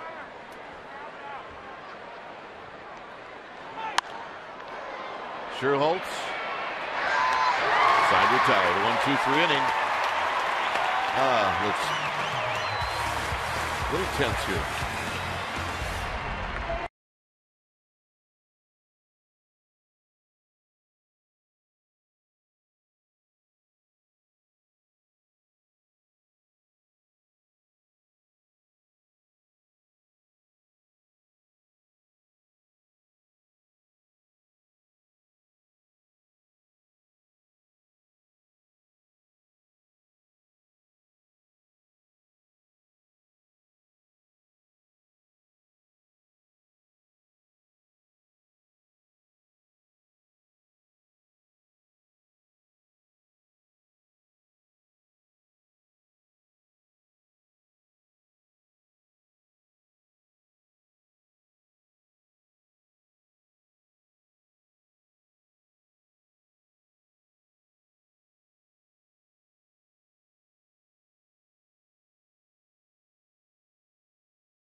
sailboat. It's 2-1 Giants. When it's time for a change, think Speedy. Oil change and tune-up. Your oil change tune-up and smog experts. Bobby Parnell is the new pitcher. You see his numbers? They're pretty good. A 2.66 ERA. If you like fastballs, you've come to the right place. This guy throws rockets. You'll see 100-mile-an-hour fastballs coming off this arm. Look at the strikeouts, 29 strikeouts against 9 walks. Basically a two-pitch guy, a fastball and a slider. But if you're going to hit his fastball, you better start a little early because he has got some giddy up. Well, Emmanuel Burris is going to have to be that hitter to get it started early. He does not, and it's fouled out of play. Burris, a .220 hitter. 0 for his last 12 with Rowan to follow.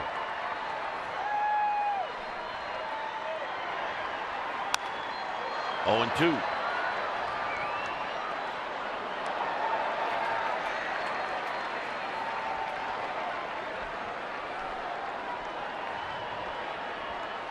Four hits for each team.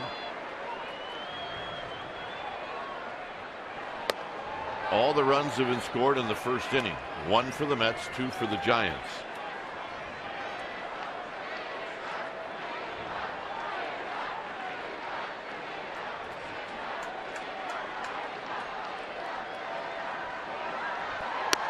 And tight, 2-2. Huff, Sherholtz talking it over. And both of those gentlemen have an RBI in this game.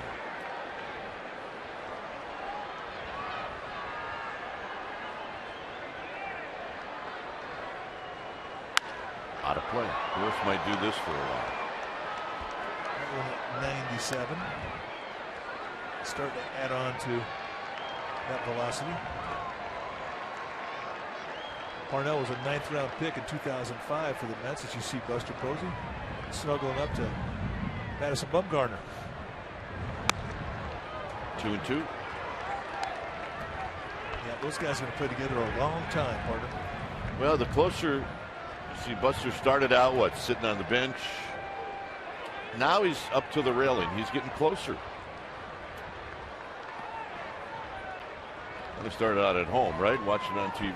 Yeah. Then in the clubhouse, and now on the rail.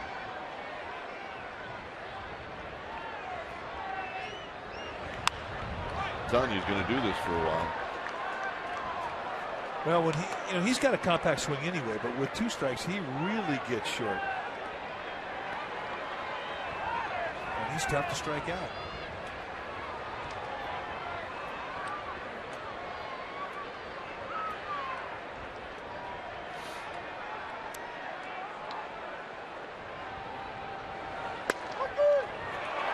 Got him. All right, let's check in with Amy G. All right, gentlemen, I mentioned yesterday that the stretch drive is on and going. It's going to actually end tomorrow. So if you would like to donate, take an opportunity right now. You can log on to jrgiants.org or call 1-877-JR-GIANT. $44. That's all it takes to help a kid play baseball for the season, and you get a Willie McCovey bobblehead. What a deal. If you feel like giving a little more, hey, they'll take it. The stretch drive. Call right now. Thanks, Amy. It's 1-0 to Rowan. 1 ball and 1 strike. Good rip at that 1-0 pitch. That's how you should swing at a 1-0 fastball. Get greedy. Especially when you know a guy out there in the mound's only going to give you 2 looks. Granted, he's got a good fastball. But that's only 2 pitches. You can really cheat.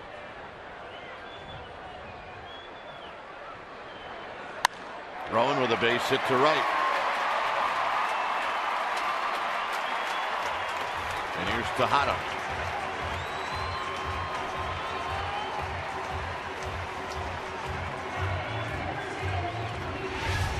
Let's take a look at the swing. 1-1 count. High fastball staying inside. Staub lead the swing, and then all of a sudden he throws it out to right field. Mistake the location for Parnell.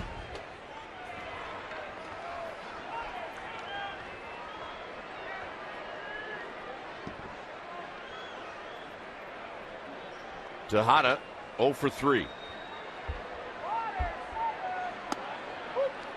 Right down Van Ness. No balls and 1 strike.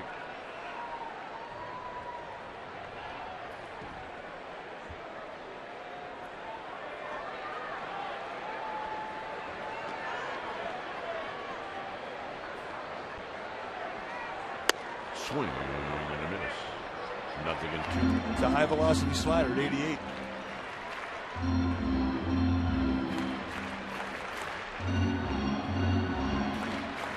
It's at Brian Wilson's neck of the woods. Yes, it is.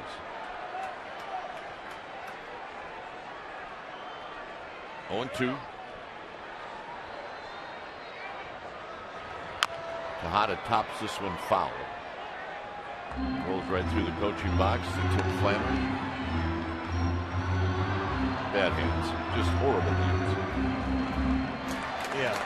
Horrible hands, and dropped it. It fell into the dugout, and somebody wisely flipped it to somebody else. Horrible hands. He is the loneliest man in the world right now. And he brought his glove, too.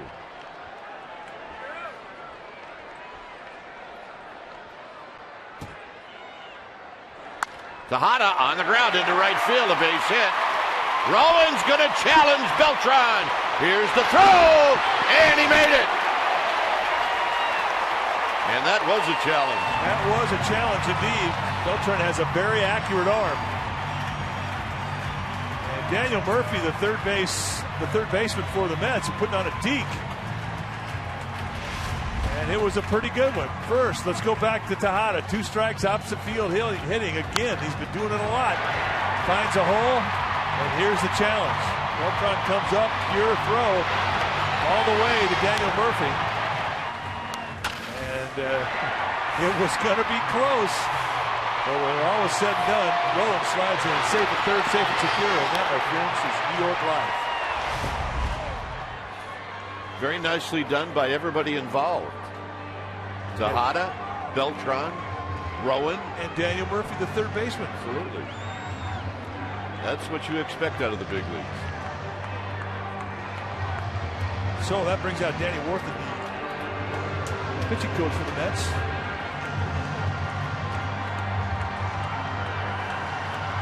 Give Parnell a little bit of a pep talk, but this is going to be a spirited adventure here. Parnell with a good fastball against the Panda, who is on fire. Sandoval's got a couple of hits.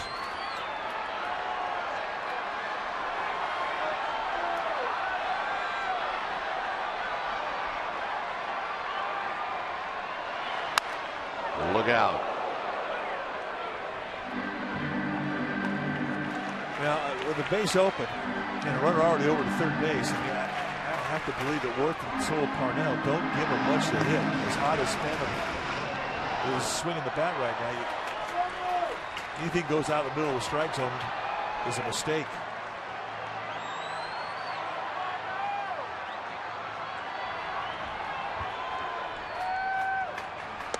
Inside, it's 1 ball and 1 strike.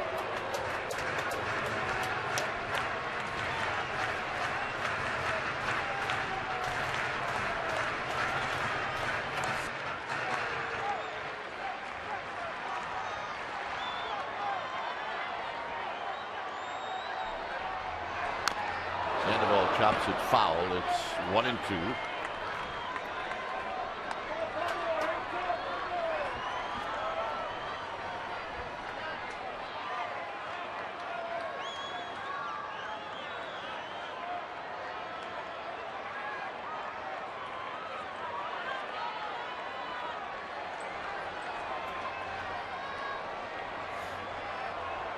One and two. Copper near the bag. That's 1. Not in time.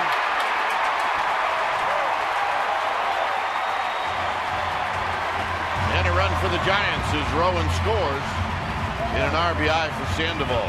How big was that gamble by Aaron Rowan and Tim Flannery to get over to third base? And that's really what created the run. This is last year. You know, you don't know if Sandoval is going to be able to beat this one out. This year he's a different guy. Hunter turning as quickly as he can, but let's watch Sandoval as he gets out of the box, sniffing an RBI. Not even close. Here's Andres Torres. Low. And Torres came in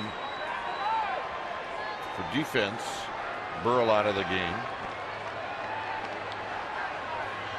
He'll get his first at bat. And he drives this one into right center field. It's in the park. And that'll end the inning. Giants pick up a run on 2 hits. We'll head to the 8th. 3-1 San Francisco.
When it's time for a change, think Speedy Oil Change and Tune-Up, your oil change tune-up and smog experts.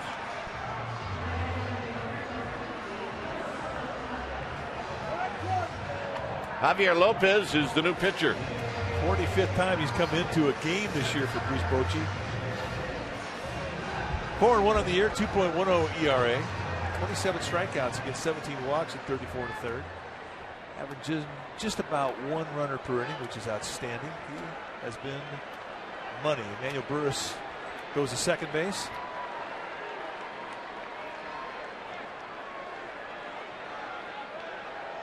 Here's Beltran.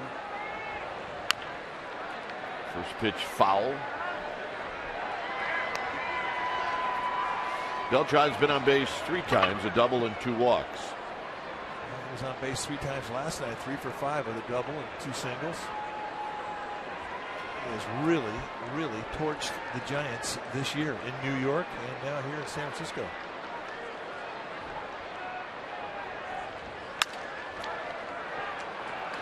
Crawford charging. Wide throw, and no! It looked like Huff tagged Beltran on the helmet, but it'll be an error on Crawford. Bill Miller, first base umpire, making the call, and from where we were looking at up here, we thought that Huff had indeed touched. And if he did, he shaved him. And I thought he got him right there, but he didn't. He did not. So an error on Crawford, and here's Murphy.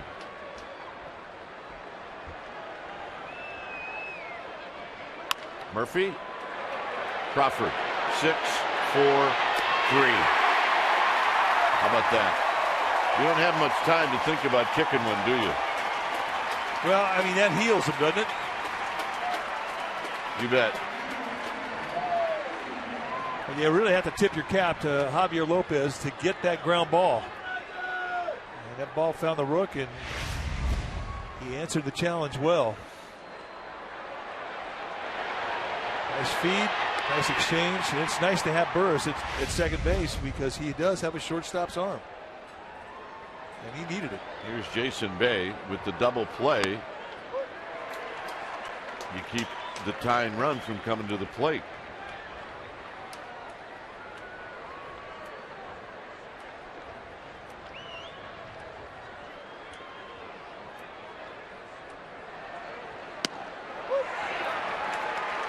Bang, bang. I mean, I'm talking 2 perfect knee-high outside corner positions for the low 3/4 release.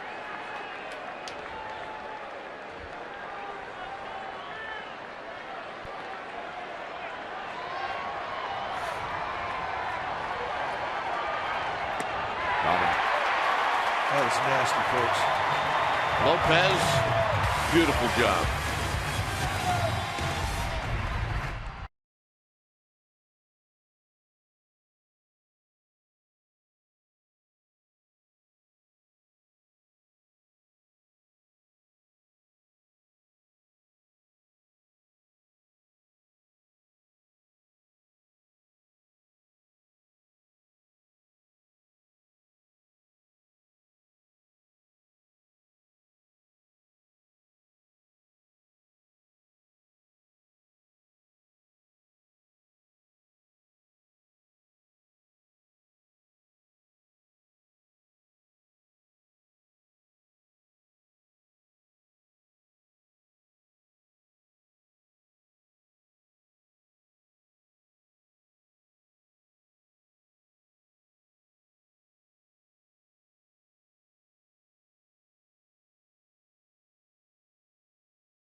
Join us Thursday night. That's right, Giants taking on the Padres, first of 4 from San Diego. That is our next telecast. And you'll see that game right here on Comcast Sportsnet Bay Area. 6:30 pregame show. Giants open up the second half in San Diego against the Padres. Here it is 3-1 San Francisco. You have us working tomorrow night? Yeah, I did. Now, new pitcher for the Mets. When it's time for a change, think Speedy Oil Change and Tune-Up. Your oil change, tune-up, and smog experts. The only lefty in that Mets bullpen, Tim Burdick, will come in and start things off for the Mets here in the bottom of the 8th. And Sherholtz will look at one wide.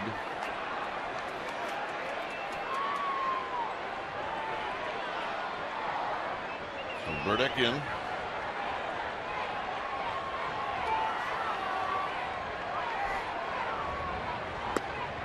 And a strike to even the count.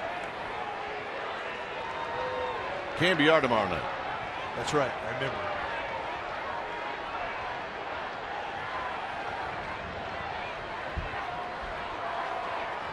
Tim Lincecum back on the bench, rooting his teammates on. Foul territory, Murphy.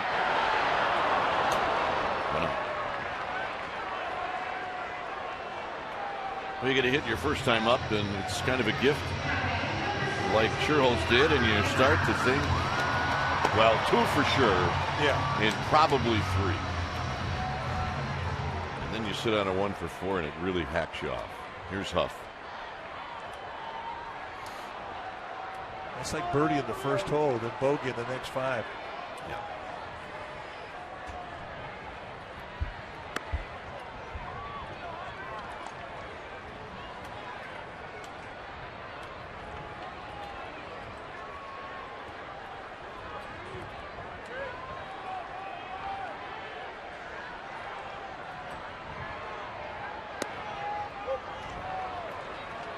say this. Aubrey Huff has seen some nasty pitches the first half of the season. A lot of breaking balls from lefties. Like that, 1-2. Well, for Burdick, you're going to see kind of a slurry breaking ball. Kind of a cross between a curveball and a slider. Fastballs, high 80s. But you're going to see a lot of that slurve if you're a lefty.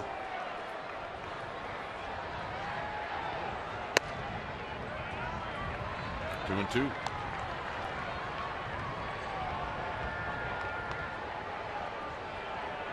It's amazing this time of year. Guys start to plan for the 3 days that they get for an All-Star break.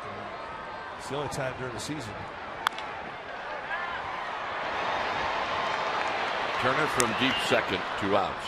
It's the only time during the season where players will get consecutive days off. Usually you get a Monday here or a Thursday there.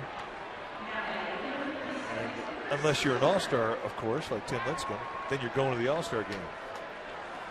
With that man, Ryan Vogelsong, Brian Wilson, Matt Cain. The Giants will have quite an entourage. They're chartering a plane tomorrow night. They'll fly into the desert. Here's Stewart, 0 for 2.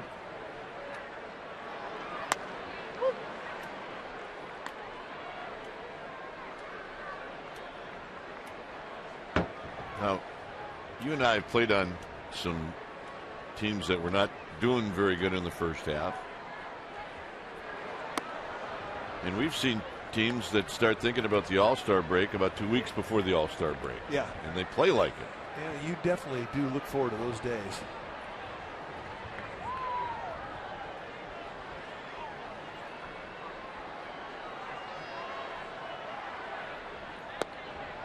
Two and one to Stewart.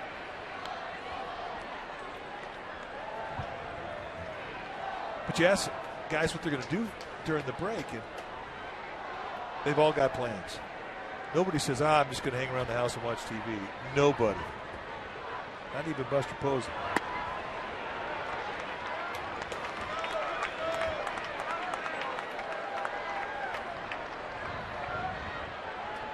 Pablo Sandoval looking forward to time he's going to spend with his 3-year-old daughter.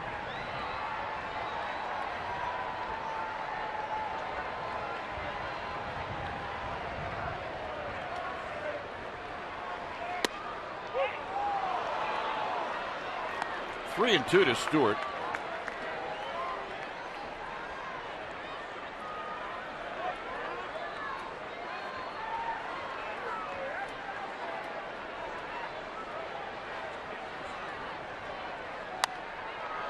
Stewart will see another pitch. Now, you made a comment too a while back. We were talking about days off when you're an everyday player. You just want to basically get off your feet. You didn't really have that many elaborate plans, did you, for All-Star break? No. But, you know, I was single. I didn't have a family. I think for all the dads that are on the team that have young kids, you really want to do something with them. And if you're going to do something with them, you're going to be on your feet. Yeah. I mean, you're not going to be jogging or bicycling, but, hey, maybe go to the beach and sit out and play with your kids. Or you do something where there isn't going to be a whole lot of activity. I can't imagine that some of the older guys with young kids are going to be walking the San Diego Zoo. Let's put it that way.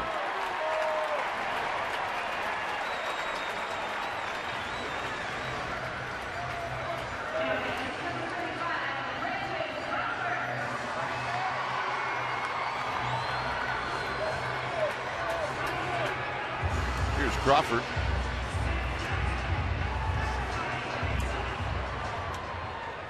Crawford has popped out, he's struck out, and he's grounded out.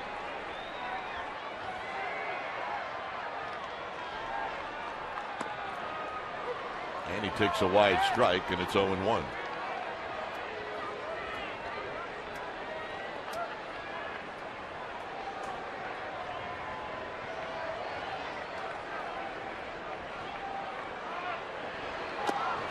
Nice play by the catcher, Tolley.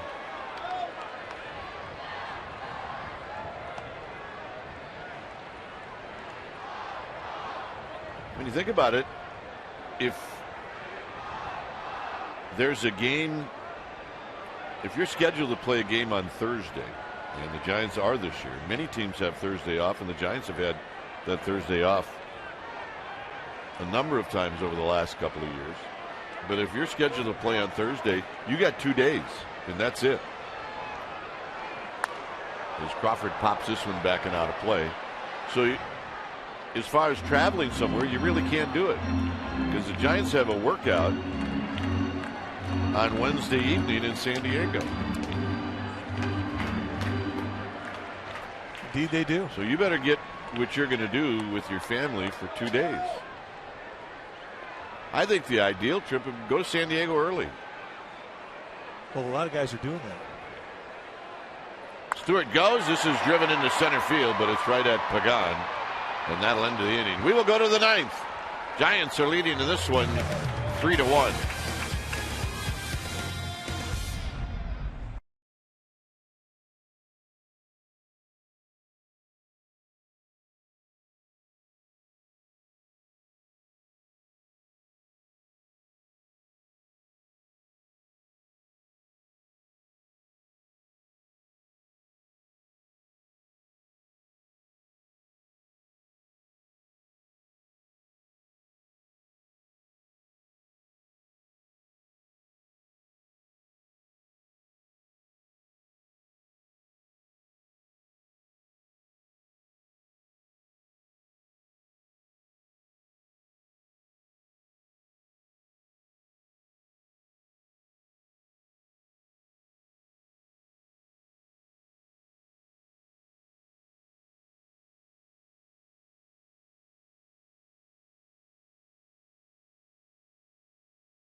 Comcast Sportsnet Bay Area. It'll be Henry Wolford and Jamie Sire. They'll be the hosts.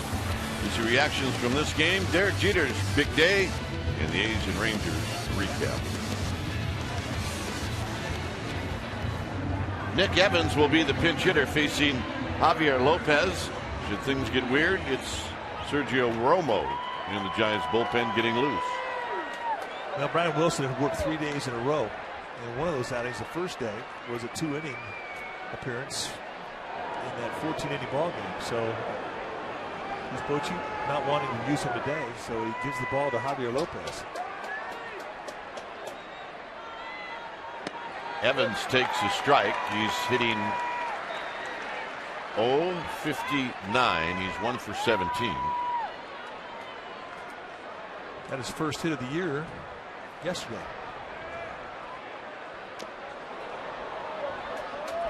Takes the next pitch inside. 1 ball and 1 strike. Ronnie Paulino is on deck. Oh, yeah.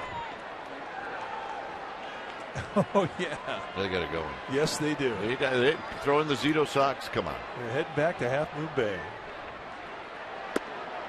2 balls and a strike.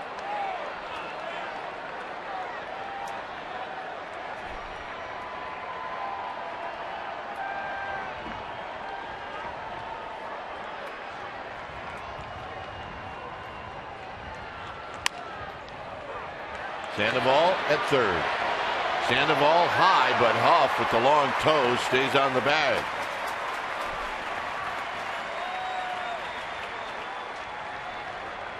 Now, it's nice to have a guy the height of Aubrey Huff over at first base in case you do have a chance to throw the ball high. And Huff uses every bit of the reach. It does indeed stay on the back. So a first out.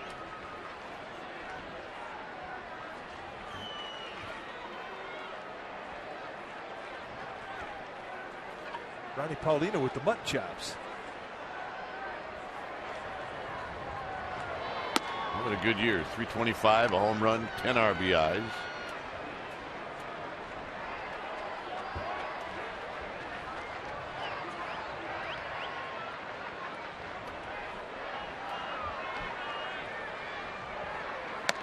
Swing and a miss. 1 ball and 1 strike. Well, Ronnie Paulino's got some power too.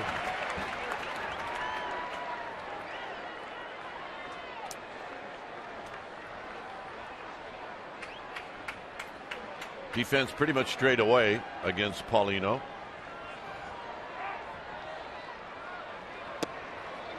One and two.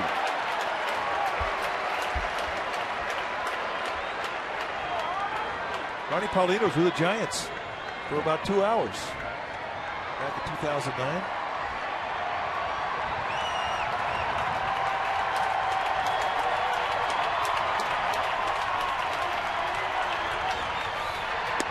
Oh, just missed. Good pitch.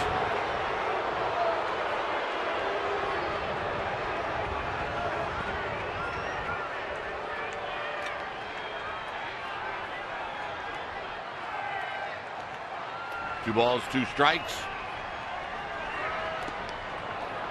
Now it's a full count.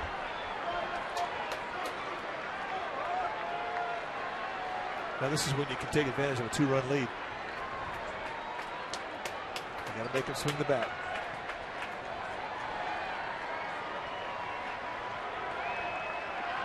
Lopez slowing things down. Out of play, so Paulino lives to see another pitch.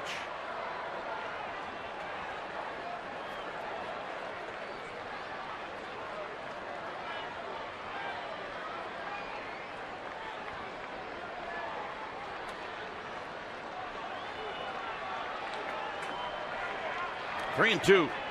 Here it is to Paulino, and he rolls it foul. We talked to Bruce Bochy about Javier Lopez, and he really would like to have been able to take him to Arizona as an all-star. Certainly deserving. But he has amazing respect for Javier Lopez as a professional, the way he goes about his job.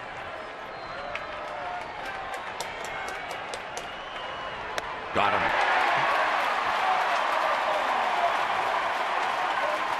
Perfect location, outside corner, and he got Paulino to extend out of the zone. Chase. 2 quick outs, 5 in a row for Javier Lopez.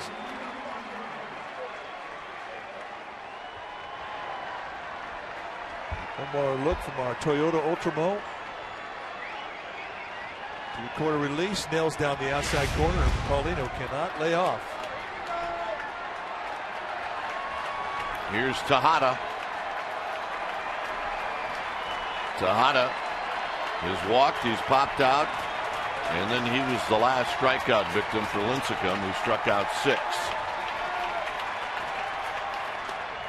And then he's at the corner, no balls and 1 strike. Nailing that knee-high outside location. Has used it to get strike 1 a lot in these 2 innings. They're on their feet.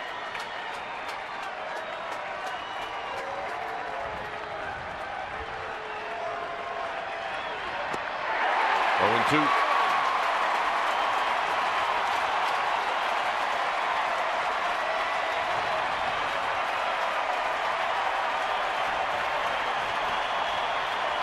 Over 42,000 tonight.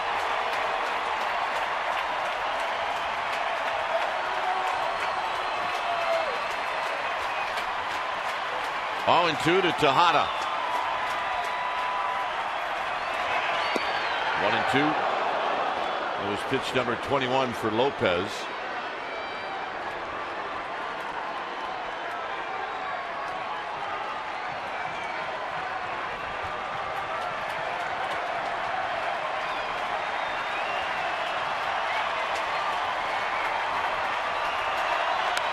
Out of play, and we'll do it again. Good pitch, and a good job of fighting it off by Tejada. Lincecum wins 6 innings, allowed 1 earned run, came in the first. He allowed 4 hits. 2 of the hits came in the first. He walked 4, he struck out 6. Here it's 1-2 to Ruben Tejada.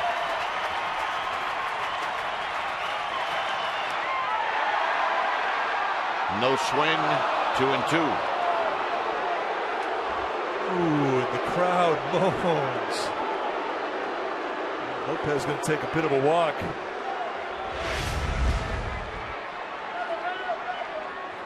Did he go close? Bill Miller, first base umpire, says no to the disappointment of Tim Lincecum.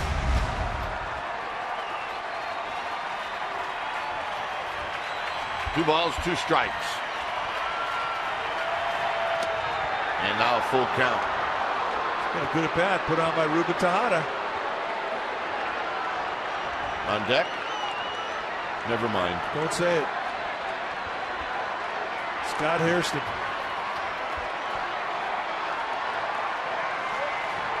Three and 2.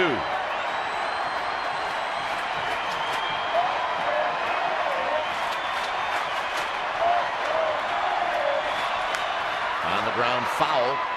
As Lopez came in on the hands of Tejada. What a battle. Lopez making great pitches. Tejada fighting him off. Number 8. That's the number of the pitch coming up to Tejada. And he walked him.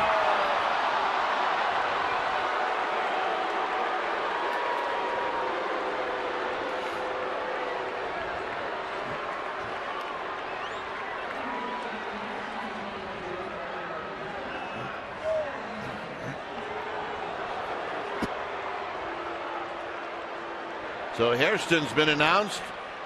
Romo's coming in. When it's time for a change, think Speedy. Oil change and tune-up. Your oil change, tune-up, and smog experts.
Tejada at first base. That means Bruce Bochy is going to give the ball to the right-hander, Sergio Romo, and these are his numbers. 41 strikeouts against 4 walks in 28 2/3. Right-handers hitting 135 against him.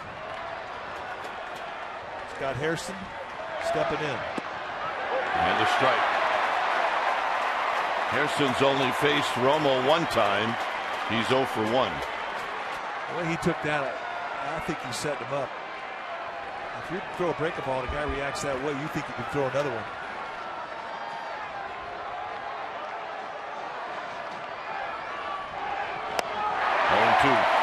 Beautiful. Well, it's all about location.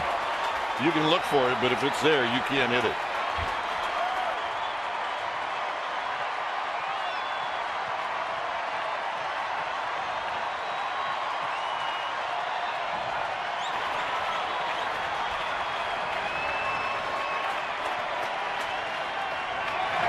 Got him, and that's the ball game. Romo with a 3-pitch see you later, and the Giants take game 2 of this 3-game series, and this was not a game they had to win, but if you want to take the series, you got to win it. Well, it was a game that their ace came out and did what he does.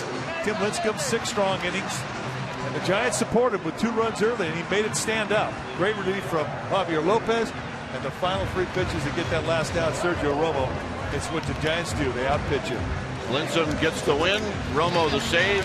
Giants 3, Mets 1. Eastern's postgame live with interviews, and the wrap is coming up at first.